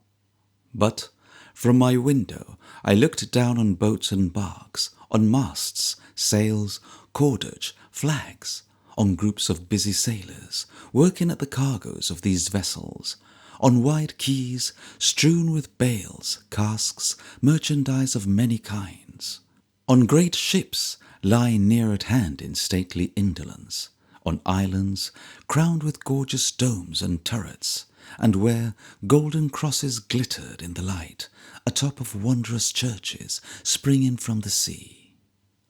Going down upon the margin of the green sea, rolling on before the door, and filling all the streets, I came upon a place of such surpassing beauty and such grandeur that all the rest was poor and faded in comparison with its absorbing loveliness. It was a great piazza, as I thought, anchored, like all the rest, in the deep ocean. On its broad bosom was a palace, more majestic and magnificent in its old age than all the buildings of the earth in the high prime of fullness of their youth. Cloisters and galleries, so light they might have been the work of fairy hands, so strong that centuries had battered them in vain, wound round and round this palace, and enfolded it with a cathedral, gorgeous in the wild luxuriant fancies of the East. At no great distance from its porch, a lofty tower, standing by itself, and rearing its proud head alone into the sky, looked out upon the Adriatic Sea. Near to the margin of the stream were two ill-omened pillars of red granite, one having on its top a figure with a sword and shield, the other a winged lion. Not far from these again, a second tower, richest of the rich in all its decorations, even here, where all was rich, sustained aloft a great orb, gleaming with gold and deepest blue. The 12 signs painted on it, and a mimic sun revolving in its course around them, while above, 2 bronze giants hammered out the hours upon a sounding bell. An oblong square of lofty houses of the whitest stone, surrounded by a light and beautiful arcade, formed part of this enchanted scene, and here and there gay masts for the flags rose, tapering from the pavement of the unsubstantial ground. I thought I entered the cathedral, and went in and out among its many arches, traversing its whole extent. A grand and dreamy structure of immense proportions, golden with old mosaics, redolent of perfumes, dim with the smoke of incense, costly in treasure of precious stones and metals, glittering through iron bars, holy with the bodies of deceased saints, rainbow-hued with windows of stained glass, dark with carved woods and coloured marbles, obscure in its vast heights and lengthened distances, shining with silver lamps and winking lights, unreal, fantastic, solemn, inconceivable throughout. I thought I entered the old palace, pacing silent galleries and council chambers, where the old rulers of this mistress of the waters looked sternly out in pictures from the walls, and where her high-prowed galleries, still victorious on canvas, fought and conquered as of old. I thought I wandered through its halls of state and triumph, bare and empty now, and musing on its pride and might, extinct, for that was past, all past, heard a voice say, some tokens of its ancient rule, and some consoling reasons for its downfall, may be traced here yet. I dreamed that I was led on, then, into some jealous rooms, communicating with a prison near the palace, separated from it by a lofty bridge crossing a narrow street, and called, I dreamed, the Bridge of Sighs. But first I passed 2 jagged slits in a stone wall, the lions' mouths, now toothless, where, in the distempered horror of my sleep, I thought denunciations of innocent men to the old wicked council had been dropped through many a time when the night was dark. So, when I saw the council room to which such prisoners were taken for examination, and the door by which they passed out when they were condemned, a door that never closed upon a man with life and hope before him, my heart appeared to die within me. It was smitten harder, though, when, torch in hand, I descended from the cheerful day into 2 ranges, one below another, of dismal, awful, horrible stone cells. They were quite dark. Each had a loophole in its massive wall, where, in the old time, every day a torch was placed, I dreamed, to light the prisoner within for half an hour. The captives, by the glimmering of these brief rays, had scratched and cut inscriptions in the blackened vaults. I saw them, for their labour with a rusty nail's point had outlived their agony and them through many generations. One cell I saw, in which no man remained for more than 24 hours, being marked for dead before he entered it. Hard by another, and a dismal one, whereto at midnight the confessor came, a monk, brown-robed and hooded, ghastly in the day and free bright air, but in the midnight of that murky prison, hope's extinguisher and murder's herald. I had my foot upon the spot where, at the same dread hour, the shriven prisoner was strangled, and struck my hand upon the guilty door, low-browed and stealthy, through which the lumpish sack was carried out into a boat, and rowed away and drowned where it was death to cast a net. Around this dungeon stronghold, and above some part of it, licking the rough walls without, and smearing them with damp and slime within, stuffing dank weed and refuse into chinks and crevices, as if the very stones and bars had mouths to stop, furnishing a smooth road for the removal of the bodies of the secret victims of the state, a road so ready that it went along with them and ran before them, like a cruel officer, flowed the same water that filled this dream of mine, and made it seem one even at the time. Descending from the palace by a staircase called, I thought, the Giants, I had some imaginary recollection of an old man abdicating, coming, more slowly and more feebly down it, when he heard the bell proclaiming his successor. I glided off in one of the dark boats until we came to an old arsenal guarded by 4 marble lions. To make my dream more monstrous and unlikely, one of these had words and sentences upon its body, inscribed there at an unknown time and in an unknown language, so that their purport was a mystery to all men. There was a little sound of hammers in this place for building ships, and little work in progress, for the greatness of the city was no more, as I have said. Indeed, it seemed a very wreck found drifting on the sea, a strange flag hoisted in its honourable stations, and strangers standing at its helm. A splendid barge, in which its ancient chief had gone forth pompously at certain periods to wed the ocean, lay here, I thought, no more. But in its place there was a tiny model made from recollection like the city's greatness, and it told of what had been, so are the strong and weak confounded in the dust, almost as eloquently as the massive pillars, arches, roofs reared to overshadow stately ships that had no other shadow now upon the water or the earth. An armory was there yet, plundered and despoiled, but an armory, with a fierce standard taken from the Turks, drooping in the dull air of its cage. Rich suits of mail worn by great warriors were hoarded there, crossbows and bolts, quivers full of arrows, spears, swords, daggers, maces, shields, and heavy-headed axes. Plates of wrought steel and iron to make the gallant horse a monster cased in metal scales, and one spring weapon, easy to be carried in the breast, designed to do its office noiselessly, and made for shooting men with poisoned darts. One press or case I saw, full of accursed instruments of torture, horribly contrived to cramp and pinch and grind and crush men's bones, and tear and twist them with the torment of 1,000 deaths.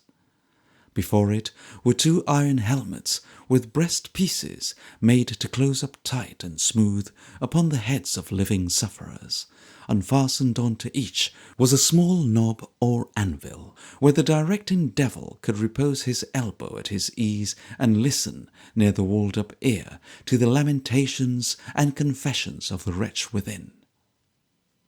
There was that grim resemblance in them to the human shape, there were such moles of sweating faces, pained and cramped, that it was difficult to think them empty, and terrible distortions lingering within them seemed to follow me when, taking to my boat again, I rowed off to a kind of garden or public walk in the sea, where there were grass and trees.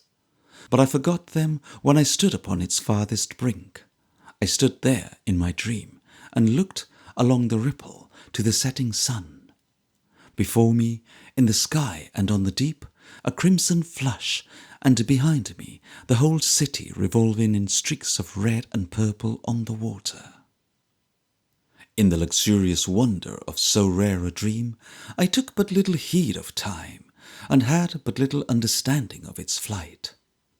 But there were days and nights in it, and when the sun was high, and when the rays of lamps were crooked in the running water, I was still afloat, I thought, plashing the slippery walls and houses with the cleavings of the tide, as my black boat, borne upon it, skimmed along the streets. Sometimes, alighting at the doors of the churches and vast palaces, I wandered on, from room to room, from aisle to aisle, through labyrinths of rich altars, ancient monuments, decayed apartments where the furniture, half awful, half grotesque, was mouldering away. Pictures were there, replete with such enduring beauty and expression, with such passion, truth and power, that they seemed so many young and fresh realities among a host of spectres. I thought these often intermingled with the old days of the city, with its beauties, tyrants, captains, patriots, merchants, counters, priests, nay, with its very stones and bricks and public places, all of which lived again about me on the walls. Then, coming down some marble staircase where the water landed and oozed against the lower steps, I passed into my boat again and went on in my dream. Floating down narrow lanes where carpenters, at work with plane and chisel in their shops, tossed the light shavings straight upon the water, where it lay like weed or ebbed away before me in a tangled heap. Past open doors, decayed and rotten from long steeping in the wet, through with some scanty patch of vine shone green and bright, making unusual shadows on the pavement with its trembling leaves. Past quays and terraces, where women, gracefully veiled, were passing and repassing, and where idlers were reclining in the sunshine on flagstones and on flight of steps. Past bridges, where there were idlers too, loitering and looking over. Below stone balconies, erected at a giddy height, before the loftiest windows of the loftiest houses. Past plots of gardens, theatres, shrines, prodigious piles of architecture, Gothic, Saracenic, fanciful with all the fancies of all times and countries. Past buildings that were high and low, and black and white, and straight and crooked, mean and grand, crazy and strong, twining among a tangled lot of boats and barges, and shooting out at last into a grand canal. There, in the errant fancy of my dream, I saw old Shylock passing to and fro upon a bridge, all built upon with shops, and humming with the tongues of men, a form I seemed to know for Desdemona's, leaned down through a latticed blind to pluck a flower. And in the dream I thought that Shakespeare's spirit was abroad upon the water somewhere, stealing through the city.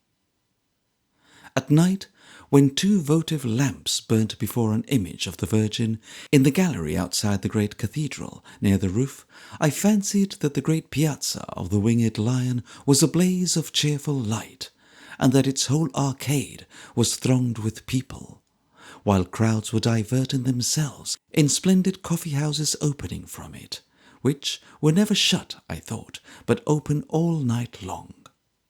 When the bronze giants struck the hour of midnight on the bell, I thought the life and animation of the city were all centred here, and as I rowed away, abreast of the silent quays, I only saw them dotted here and there, with sleeping boatmen wrapped up in their cloaks, and lying at full length upon the stones. But close about the quays and churches, palaces and prisons sucking at their walls and welling up into the secret places of the town, crept the water always. Noiseless and watchful, coiled round and round it in its many folds like an old serpent, waiting for the time, I thought, when people should look down into its depths for any stone of the old city that had claimed to be its mistress. Thus it floated me away until I awoke in the old marketplace at Verona. I have many and many a time thought since of this strange dream upon the water, half wondering if it lie there yet, and if its name be Venice. By Verona, Mantua and Milan, across the pass to the Simplon into Switzerland. I had been half afraid to go to Verona, lest it should at all put me out of conceit with Romeo and Juliet. But I was no sooner come into the old marketplace than the misgiving vanished. It is so fanciful, quaint, and picturesque a place, formed by such an extraordinary and rich variety of fantastic buildings, that there could be nothing better at the core of even this romantic town, scene of one of the most romantic and beautiful of stories. It was natural enough to go straight from the marketplace to the house of the Capulets, now degenerated into a most miserable little inn. Noisy vetturini and muddy market carts were disputing possession of the yard, which was ankle-deep in dirt, with a brood of splashed and bespattered geese, and there was a grim-visaged dog, viciously panting in a doorway, who would have certainly have had Romeo by the leg the moment he put it over the wall, if he had existed and been at large in those times. The orchard fell into other hands, and was parted off many years ago, but there used to be one attached to the house, or at all events there may have been, and the hat, capello, the ancient cognizance of the family, may still be seen carved in stone over the gateway of the yard. The geese, the market carts, their drivers, and the dog were somewhat in the way of the story, it must be confessed, and it would have been pleasanter to have found the house empty, and to have been able to walk through the disused rooms. But the hat was unspeakably comfortable, and the place where the garden used to be hardly less so. Besides, the house is a distrustful, jealous-looking house as one would desire to see, though of a very moderate size. So, I was quite satisfied with it, as a veritable mansion of old Capulet, and was correspondingly grateful in my acknowledgment to an extremely unsentimental middle-aged lady, the padrona of the hotel, who was lounging on the threshold looking at the geese, and who at least resembled the Capulets in the one particular of being very great indeed in the family way. From Juliet's home to Juliet's tomb is a transition as natural to the visitor as to fair Juliet herself, or to the proudest Juliet that ever has taught the torches to burn bright in any time. So I went off with a guide to an old garden, once belonging to an old convent, I suppose, and being admitted at a shattered gate by a bright-eyed woman who was washing clothes, went down some walks where fresh plants and young flowers were prettily growing among fragments of old wall and ivy-coloured mounds, and was shown a little tank, or water trough, which the bright-eyed woman, drying her arms upon her kerchief, called La Tomba di Giulietta la Sfortunata. With the best disposition in the world to believe, I could do no more than believe that the bright-eyed woman believed. So I gave her that much credit, and her customary fee in ready money. It was a pleasure, rather than a disappointment, that Juliet's resting-place was forgotten.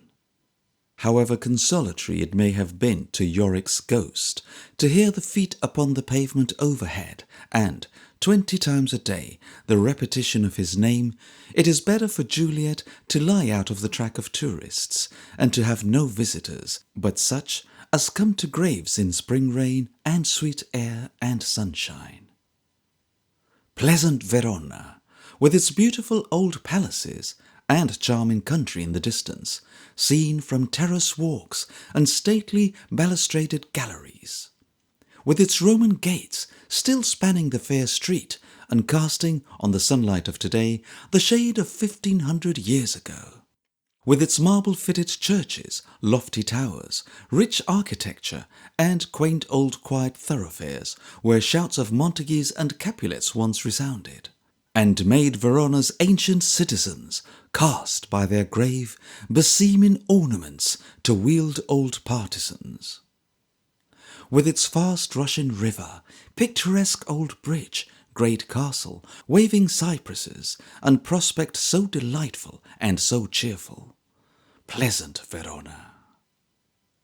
In the midst of it, in the Piazza di Bra, a spirit of old time, among the familiar realities of the passing hour, is the great Roman amphitheatre, so well preserved and carefully maintained that every row of seats is there unbroken.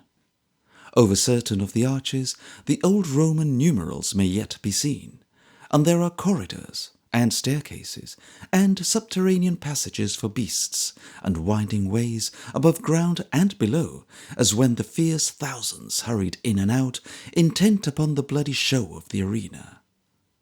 Nestling in some of the shadows and hollow places of the walls now are smiths with their forges, and a few small dealers of one kind or other, and there are green weeds and leaves and grass upon the parapet, but little else is greatly changed.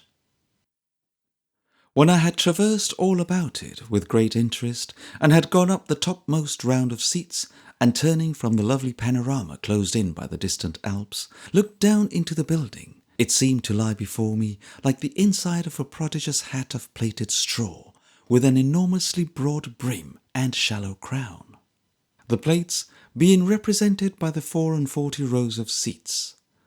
The comparison is a homely and fantastic one, in sober remembrance and on paper, but it was irresistibly suggested at the moment nevertheless. An equestrian troupe had been there a short time before, the same troupe, I dare say, that appeared to the old lady in the church at Modena, and had scooped out a little ring at one end of the area, where the performances had taken place, and where the marks of their horses' feet were still fresh. I could not but picture to myself a handful of spectators gathered together on one or two of the old stone seats, and a spangled cavalier being gallant, or a Polichinello funny, with the grim walls looking on. Above all, I thought how strangely those Roman mutes would gaze upon the favourite comic scene of the travelling English, where a British nobleman, Lord John, with a very loose stomach, dressed in a blue-tailed coat down to his heels, bright yellow breeches, and a white hat, comes abroad, riding double on a rearing horse, with an English lady, Lady Betsy, in a straw bonnet and green veil, and a red spencer, and who always carries a gigantic reticule and a put-up parasol.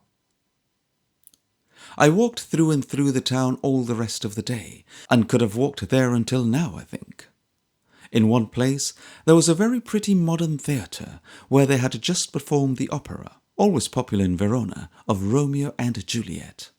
In another there was a collection under a colonnade of Greek, Roman and Etruscan remains, presided over by an ancient man who might have been an Etruscan relic himself, for he was not strong enough to open the iron gate when he had unlocked it, and had neither voice enough to be audible when he described the curiosities, nor sight enough to see them. He was so very old. In another place there was a gallery of pictures, so abominably bad that it was quite delightful to see them mouldering away. But anywhere, in the churches, among the palaces, in the streets, on the bridge, or down beside the river, it was always pleasant Verona, and in my remembrance always will be. I read Romeo and Juliet in my own room at the inn that night. Of course, no Englishman had ever read it there before, and set out for Mantua next day at sunrise, repeating to myself in the coupé of an omnibus, and next to the conductor, who was reading The Mysteries of Paris. There is no world without Verona's walls, but purgatory, torture, hell itself. Hence banished is banished from the world, and world's exile is death. Which reminded me that Romeo was only banished 25 miles after all, and rather disturbed my confidence in his energy and boldness. Was the way to Mantua as beautiful in his time, I wonder?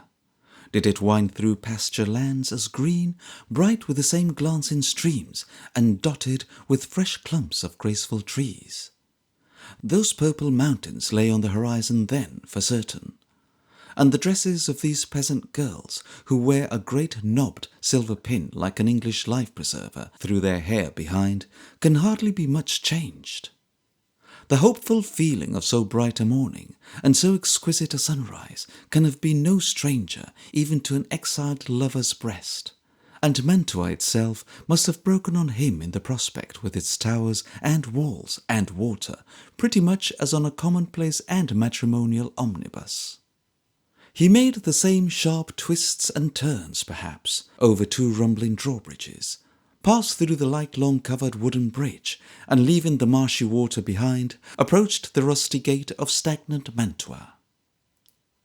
If ever a man was suited to his place of residence, and his place of residence to him, the Lyon Apothecary and Mantua came together in a perfect fitness of things. It may have been more stirring then, perhaps. If so, the apothecary was a man in advance of his time, and knew what Mantua would be in 1844. He fasted much, and that assisted him in his foreknowledge. I put up at the Hotel of the Golden Lion, and was in my own room arranging plans with the brave courier, when there came a modest little tap at the door, which opened on an outer gallery surrounding a courtyard, and an intensely shabby little man looked in to inquire if the gentleman would have a cicerone to show the town. His face was so very wistful and anxious in the half-opened doorway, and there was so much poverty expressed in his faded suit and little pinched hat, and in the threadbare worsted glove with which he held it, not expressed in the less, because these were evidently his genteel clothes hastily slipped on, that I would as soon have trotted on him as dismissed him. I engaged him on the instant, and he stepped in directly. While I finished the discussion in which I was engaged, he stood, beaming by himself in a corner, making a feint of brushing my hat with his arm. If his fee had been as many Napoleons as it was francs, there could not have shot over the twilight of his shabbiness such a gleam of sun as lighted up the whole man now that he was hired. "Well," said I, when I was ready, "shall we go out now?" "If the gentleman pleases. It is a beautiful day, a little fresh but charming, altogether charming. The gentleman will allow me to open the door. This is the inn yard, the courtyard of the Golden Lion. The gentleman will please to mind his footing on the stairs." We were now in the street. "This is the street of the Golden Lion. This, the outside of the Golden Lion. The interesting window up there, on the first piano, where the pane of glass is broken, is the window of the gentleman's chamber." Having viewed all these remarkable objects, I inquired if there were much to see in Mantua. "Well, truly, no, not much. So, he said, shrugging his shoulders apologetically. Many churches? No. Nearly all suppressed by the French. Monasteries or convents? No, the French again. Nearly all suppressed by Napoleon. Much business? Very little business. Many strangers? Ah, heaven! I thought he would have fainted. Then, when we have seen the 2 large churches yonder, what shall we do next? Said I. He looked up the street and down the street, and rubbed his chin timidly, and then said, glancing in my face as if a light had broken on his mind, yet with a humble appeal to my forbearance that was perfectly irresistible. "We can take a little turn about the town, signore. Si può fare un piccolo giro della città." It was impossible to be anything but delighted with the proposal, so we set off together in great good humour. In the relief of his mind, he opened his heart and gave up as much of Mantua as a cicerone could. "One must eat," he said, "but bah! It was a dull place, without a doubt." He made as much as possible of the Basilica of Santa Andrea, a noble church, and of an enclosed portion of the pavement, about which tapers were burning, and a few people kneeling, and under which is said to be preserved the sangreal of the old romances. This church disposed of, and another after it, the Cathedral of San Pietro, we went to the museum, which was shut up. "It was all the same," he said. "Bah! There was not much inside." Then we went to see the Piazza del Diavolo, built by the devil, for no particular purpose in a single night. Then the Piazza Virgiliana, then the statue of Virgil, our poet, my little friend said, plucking up a spirit for the moment, and putting his hat a little on one side. Then we went to a dismal sort of farmyard, by which a picture gallery was approached. The moment the gate of this retreat was opened, some 500 geese came waddling round us, stretching out their necks, and clamouring in the most hideous manner, as if they were ejaculating, "Oh, here's somebody come to see the pictures! Don't go up! Don't go up!"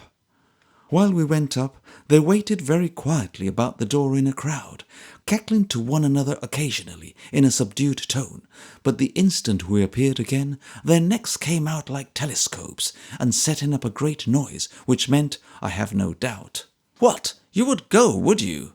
What do you think of it? How do you like it?" They attended us to the outer gate, and cast us forth derisively into Mantua. The geese who saved the capital were, as compared to these, pork to the learned pig. What a gallery it was! I would take their opinion on a question of art in preference to the discourses of Sir Joshua Reynolds.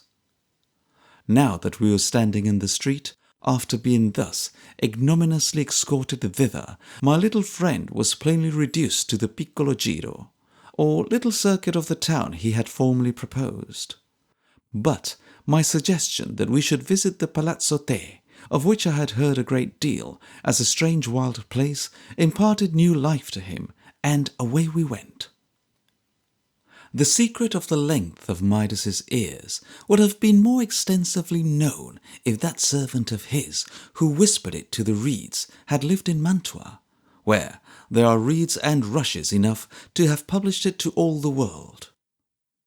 The Palazzo Te stands in a swamp among this sort of vegetation, and is, indeed, as singular a place as I ever saw. Not for its dreariness, though it is very dreary. Not for its dampness, though it is very damp. Not for its desolate condition, though it is as desolate and neglected as house can be. But chiefly for the unaccountable nightmares with which its interior has been decorated, among other subjects of more delicate execution, by Giulio Romano. There is a leering giant over a certain chimney-piece, and there are dozens of giants, Titans warring with Jove, on the walls of another room, so inconceivably ugly and grotesque that it is marvellous how any man can have imagined such creatures.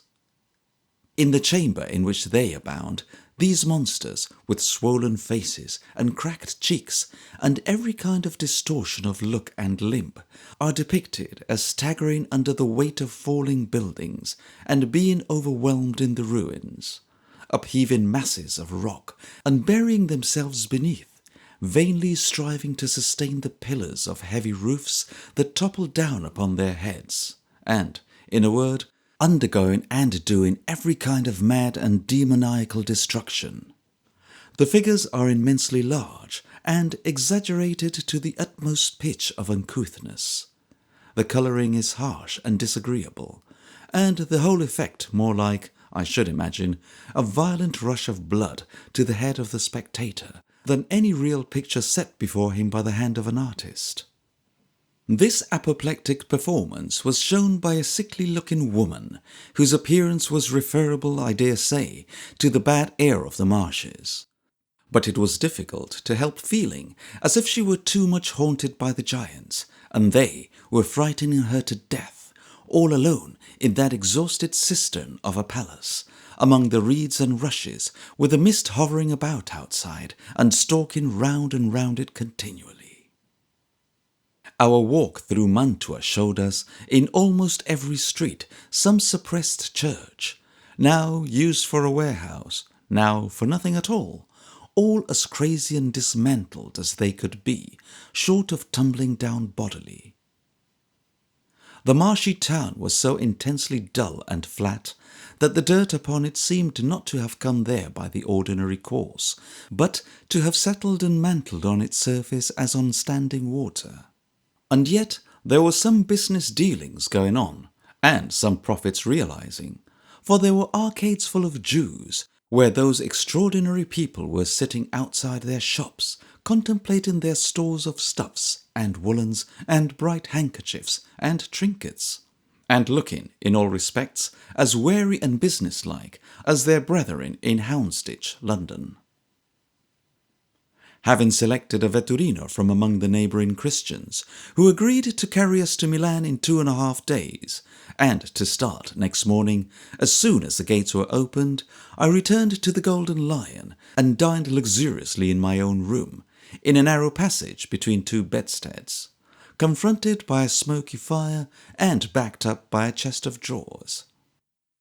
At 6 o'clock next morning we were jingling in the dark through the wet cold mist that enshrouded the town, and before noon the driver, a native of Mantua and 60 years of age or thereabouts, began to ask the way to Milan. It lay through Bozzolo, formerly a little republic, and now one of the most deserted and poverty-stricken of towns, where the landlord of the miserable inn, God bless him, it was his weekly custom, was distributing infinitesimal coins among a clamour herd of women and children, whose rags were fluttering in the wind and rain outside his door, where they were gathered to receive his charity. It lay through mist and mud and rain and vines trained low upon the ground, all that day and the next. The first sleeping place being Cremona, memorable for its dark brick churches and immensely high tower, the Torrazzo, to say nothing of its violins, of which it certainly produces none in these degenerate days, and the second, Lodi. Then we went on, through more mud, mist and rain and marshy ground, and through such a fog as Englishmen, strong in the faith of their own grievances, are apt to believe is nowhere to be found but in their own country, until we entered the paved streets of Milan. The fog was so dense here that the spires of the far-famed cathedral might as well have been at Bombay, for anything that could be seen of it at that time. But as we halted to refresh for a few days then, and returned to Milan again the next summer, I had ample opportunities of seeing the glorious structure in all its majesty and beauty. All Christian homage to the saint who lies within it. There are many good and true saints in the calendar, but San Carlo Borromeo has, if I may quote Mrs. Primrose on such a subject, my warm heart.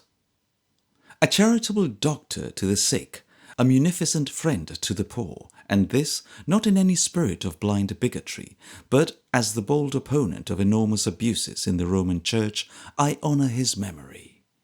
I honour it none the less because he was nearly slain by a priest, suborned by priests to murder him at the altar, in acknowledgment of his endeavours to reform a false and hypocritical brotherhood of monks. Heaven shield all imitators of San Carlo Borromeo as it shielded him. A reforming pope would need a little shielding even now. The subterranean chapel in which the body of San Carlo Borromeo is preserved presents as striking and as ghastly a contrast, perhaps, as any place can show. The tapers which are lighted down there flash and gleam on alti relievi in gold and silver, delicately wrought by skilful hands, and representing the principal events in the life of the saint. Jewels and precious metals shine and sparkle on every side. A windlass slowly removes the front of the altar, and within it, in a gorgeous shrine of gold and silver, is seen, through alabaster, the shriveled mummy of a man, the pontifical robes with which it is adorned, radiant with diamonds, emeralds, rubies, every costly and magnificent gem. The shrunken heap of poor earth in the midst of this great glitter is more pitiful than if it lay upon a dunghill. There is not a ray of imprisoned light in all the flash and fire of jewels, but seems to mock the dusty holes where eyes were once. Every thread of silk in the rich vestments seem only a provision from the worms that spin for the behoof of worms that propagate in the sepulchres. In the old refectory of the dilapidated convent of Santa Maria delle Grazie is the work of art, perhaps, better known than any other in the world, The Last Supper by Leonardo da Vinci, with a door cut through it by the intelligent Dominican friars to facilitate their operations at dinner time. I am not mechanically acquainted with the art of painting, and I have no other means of judging of a picture than as I see it resembling and refining upon nature, and presenting graceful combinations of forms and colours. I am, therefore, no authority whatever in reference to the touch of this or that master, though I know very well, as anybody may who choose to think about the matter, that few very great masters can possibly have painted in the compass of their lives one half of the pictures that bear their names, and that are recognized by many aspirants to a reputation for taste as undoubted originals. But this, by the way. Of The Last Supper, I would simply observe that in its beautiful composition and arrangement, there it is at Milan, a wonderful picture, and that in its original colouring, or in its original expression of any single face or feature, there it is not. Apart from the damage it has sustained from damp, decay, or neglect, it has been, as Barry shows, so retouched upon and repainted, and that so clumsily, that many of the heads are now positive deformities, with patches of paint and plaster sticking upon them like wens, and utterly distorting the expression. Where the original artist set that impress of his genius on a face which, almost in a line or touch, separated him from meaner painters and made him what he was, succeeding bunglers filling up or painting across seams and cracks have been quite unable to imitate his hand, and, putting in some scowls or frowns or wrinkles of their own, have blotched and spoiled the work. This is so well established as an historical fact that I should not repeat it at the risk of being tedious, but for having observed an English gentleman before the picture who was at great pains to fall into what I may describe as mild convulsions at certain minute details of expression which are not left in it. Whereas it would be comfortable and rational for travellers and critics to arrive at a general understanding that it cannot fail to have been a work of extraordinary merit once, when, with so few of its original beauties remaining, the grandeur of the general design is yet sufficient to sustain it, as a piece replete with interest and dignity. We achieved the other sides of Milan in due course, and a fine city it is, though not so unmistakably Italian as to possess the characteristic qualities of many towns far less important in themselves. The Corso, where the Milanese gentry ride up and down in carriages, and rather than not do which, they would half starve themselves at home, is a most noble public promenade, shaded by long avenues of trees.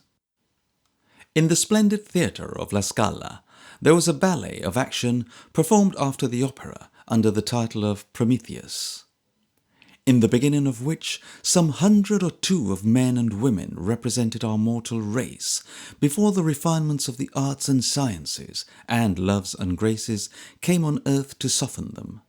I never saw anything more effective.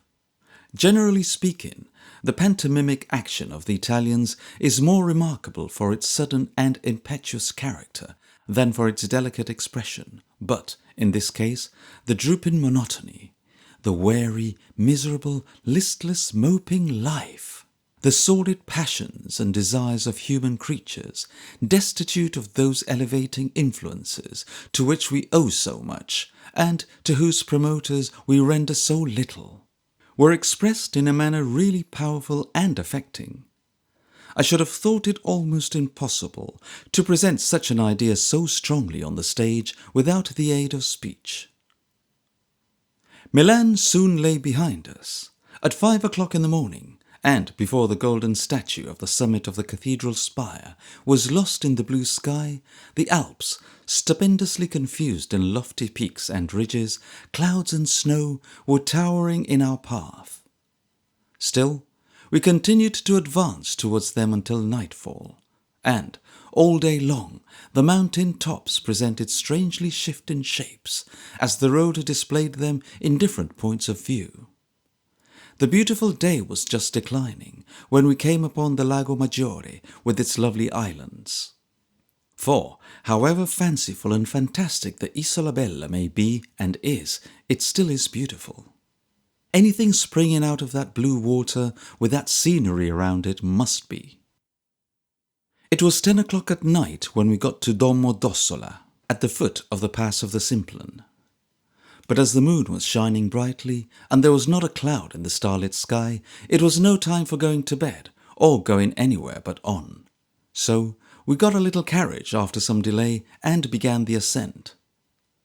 It was late in November, and the snow lying 4 or 5 feet thick in the beaten road on the summit.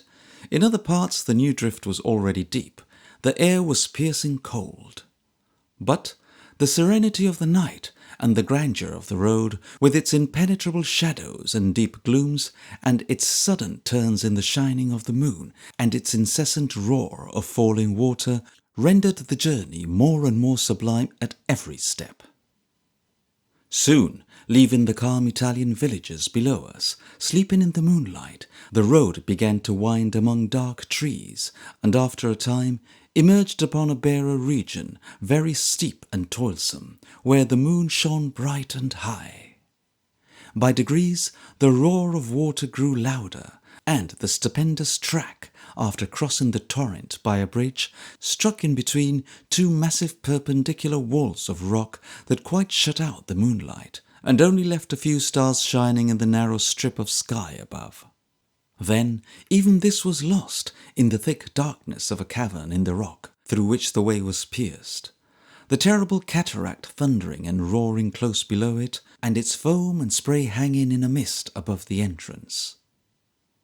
Emerging from this cave and coming again into the moonlight across a dizzy bridge, it crept and twisted upward through the gorge of Gondo, savage and grand beyond description, with smooth-fronted precipices rising up on either hand and almost meeting overhead. Thus we went, climbing on our rugged way, higher and higher all night, without a moment's weariness.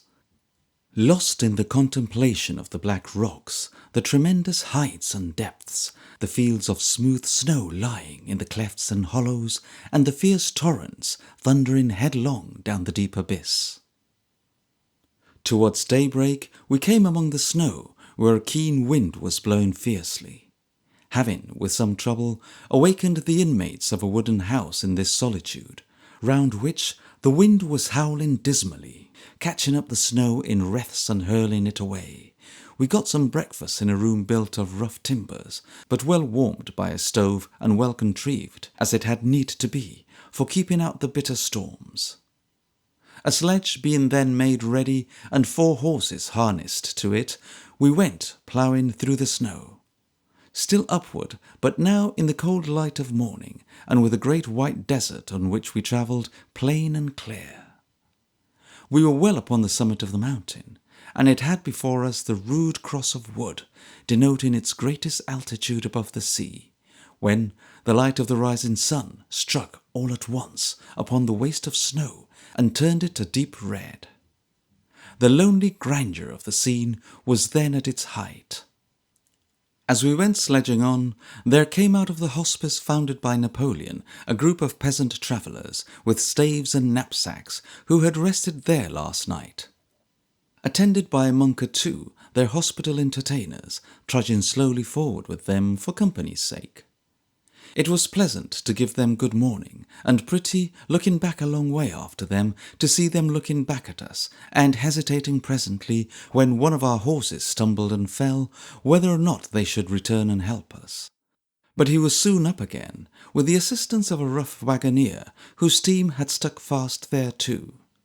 And when we had helped him out of his difficulty in return, we left him slowly ploughing towards them, and went slowly and swiftly forward, on the brink of a steep precipice among the mountain pines. Taking to our wheels again soon afterwards, we began rapidly to descend, passing under everlasting glaciers, by means of arched galleries, hung with clusters of dripping icicles, under and over foaming waterfalls, near places of refuge and galleries of shelter against sudden danger, through caverns over whose arched roofs the avalanches slide in spring and bury themselves in the unknown gulf beneath, down over lofty bridges, and through horrible ravines, a little shifting speck in the vast desolation of ice and snow and monstrous granite rocks, down through the deep gorge of the Saltine, and deafened by the torrent plunging madly down among the riven blocks of rock into the level country far below. Gradually down by zigzag roads lying between an upward and downward precipice into warmer weather, calmer air, and softer scenery, until there lay before us, glittering like gold or silver in the thaw and sunshine, the metal-covered, red, green, yellow domes and church spires of a Swiss town. The business of these recollections being with Italy, and my business, consequently, being to scamper back thither as fast as possible, I will not recall, though I am sorely tempted, how the Swiss villages, clustered at the feet of giant mountains, looked like playthings, or how confusedly the houses were heaped and piled together, or how there were very narrow streets to shut the howling winds out in the winter time, and broken bridges which the impetuous torrents, suddenly released in spring, had swept away, or how there were peasant women here with great round fur caps, looking, when they peeped out of casements, and only their heads were seen, like a population of sword-bearers to the Lord Mayor of London. Or how the town of Vevey, lying on the smooth Lake Geneva, was beautiful to see, or how the statue of St. Peter in the streets at Fribourg grasps the largest key that ever was beheld, or how Fribourg is illustrious for its 2 suspension bridges and its grand cathedral organ. Or how, between that town and Bâle, the road meandered along thriving villages of wooden cottages, with overhanging thatched roofs, and low protruding windows glazed with small round panes of glass like crown pieces. Or how, in every little Swiss homestead, with its cart or wagon carefully stowed away beside the house, its little garden, stock of poultry, and groups of red-cheeked children, there was an air of comfort, very new and very pleasant after Italy. Or how the dresses of the women changed again, and there were no more sword-bearers to be seen, and fair white stomachers and great black fan-shaped gauzy-looking caps prevailed instead. Or how the country by the Jura mountains, sprinkled with snow, and lighted by the moon, and musical with falling water, was delightful. Or how, below the windows of the great hotel of the 3 Kings at Bâle, the swollen Rhine ran fast and green. Or how, at Strasbourg, it was quite as fast but not as green, and was said to be foggy lower down, and at that late time of year was a far less certain means of progress than the highway road to Paris. Or how Strasbourg itself, in its magnificent old Gothic cathedral, and its ancient houses with their peaked roofs and gables, made a little gallery of quaint and interesting views. Or how a crowd was gathered inside the cathedral at noon to see the famous mechanical clock in motion striking 12. How, when it struck 12, a whole army of puppets went through many ingenious evolutions, and, among them, a huge puppet cock, perched on the top, crowed 12 times, loud and clear. Or how it was wonderful to see this cock at great pains to clap its wings and strain its throat, but obviously having no connection whatever with its own voice, which was deep within the clock, a long way down. Or how the road to Paris was one sea of mud, and thence to the coast a little better for a hard frost. Or how the cliffs of Dover were a pleasant sight, and England was so wonderfully neat, though dark and lacking colour on a winter day, it must be conceded. Or how, a few days afterwards, it was cool recrossing the Channel, with ice upon the decks, and snow lying pretty deep in France. Or how the mail post scrambled through the snow, headlong, drawn in the hilly paths by any number of stout horses at a canter, or how there were, outside the post office yard in Paris, before daybreak, extraordinary adventures in heaps of rags, groping in the snow street with little rakes in search of odds and ends. Or how, between Paris and Marseille, the snow being then exceeding deep, a thaw came on, and the mail waded rather than rolled for the next 300 miles or so, breaking springs on Sunday nights, and putting out its 2 passengers to warm and refresh themselves pending the repairs, in miserable billiard rooms, where hairy company, collected about stoves, were playing cards, the cards being very like themselves, extremely limp and dirty. Or how there were detention at Marseille from stress of weather, and steamers were advertised to go, which did not go. Or how the good steam-packed Charlemagne at length put out, and met such weather that now she threatened to run into Toulon, and now into Nice, but, the wind moderating, did neither, but ran on into Genoa harbour instead, where the familiar bells rang sweetly in my ear. Or how there was a travelling party on board, of whom one member was very ill in the cabin next to mine, and being ill was cross, and therefore declined to give up the dictionary which he kept under his pillow, thereby obliging his companions to come down to him constantly to ask what was the Italian for a lump of sugar, a glass of brandy and water, what's o'clock, and so forth, which he always insisted on looking out, with his own seasick eyes, declining to entrust the book to any man alive. Like Grumio, I might have told you in detail all this and something more, but to as little purpose, were I not deterred by the remembrance that my business is with Italy. Therefore, like Grumio's story, it shall die in oblivion.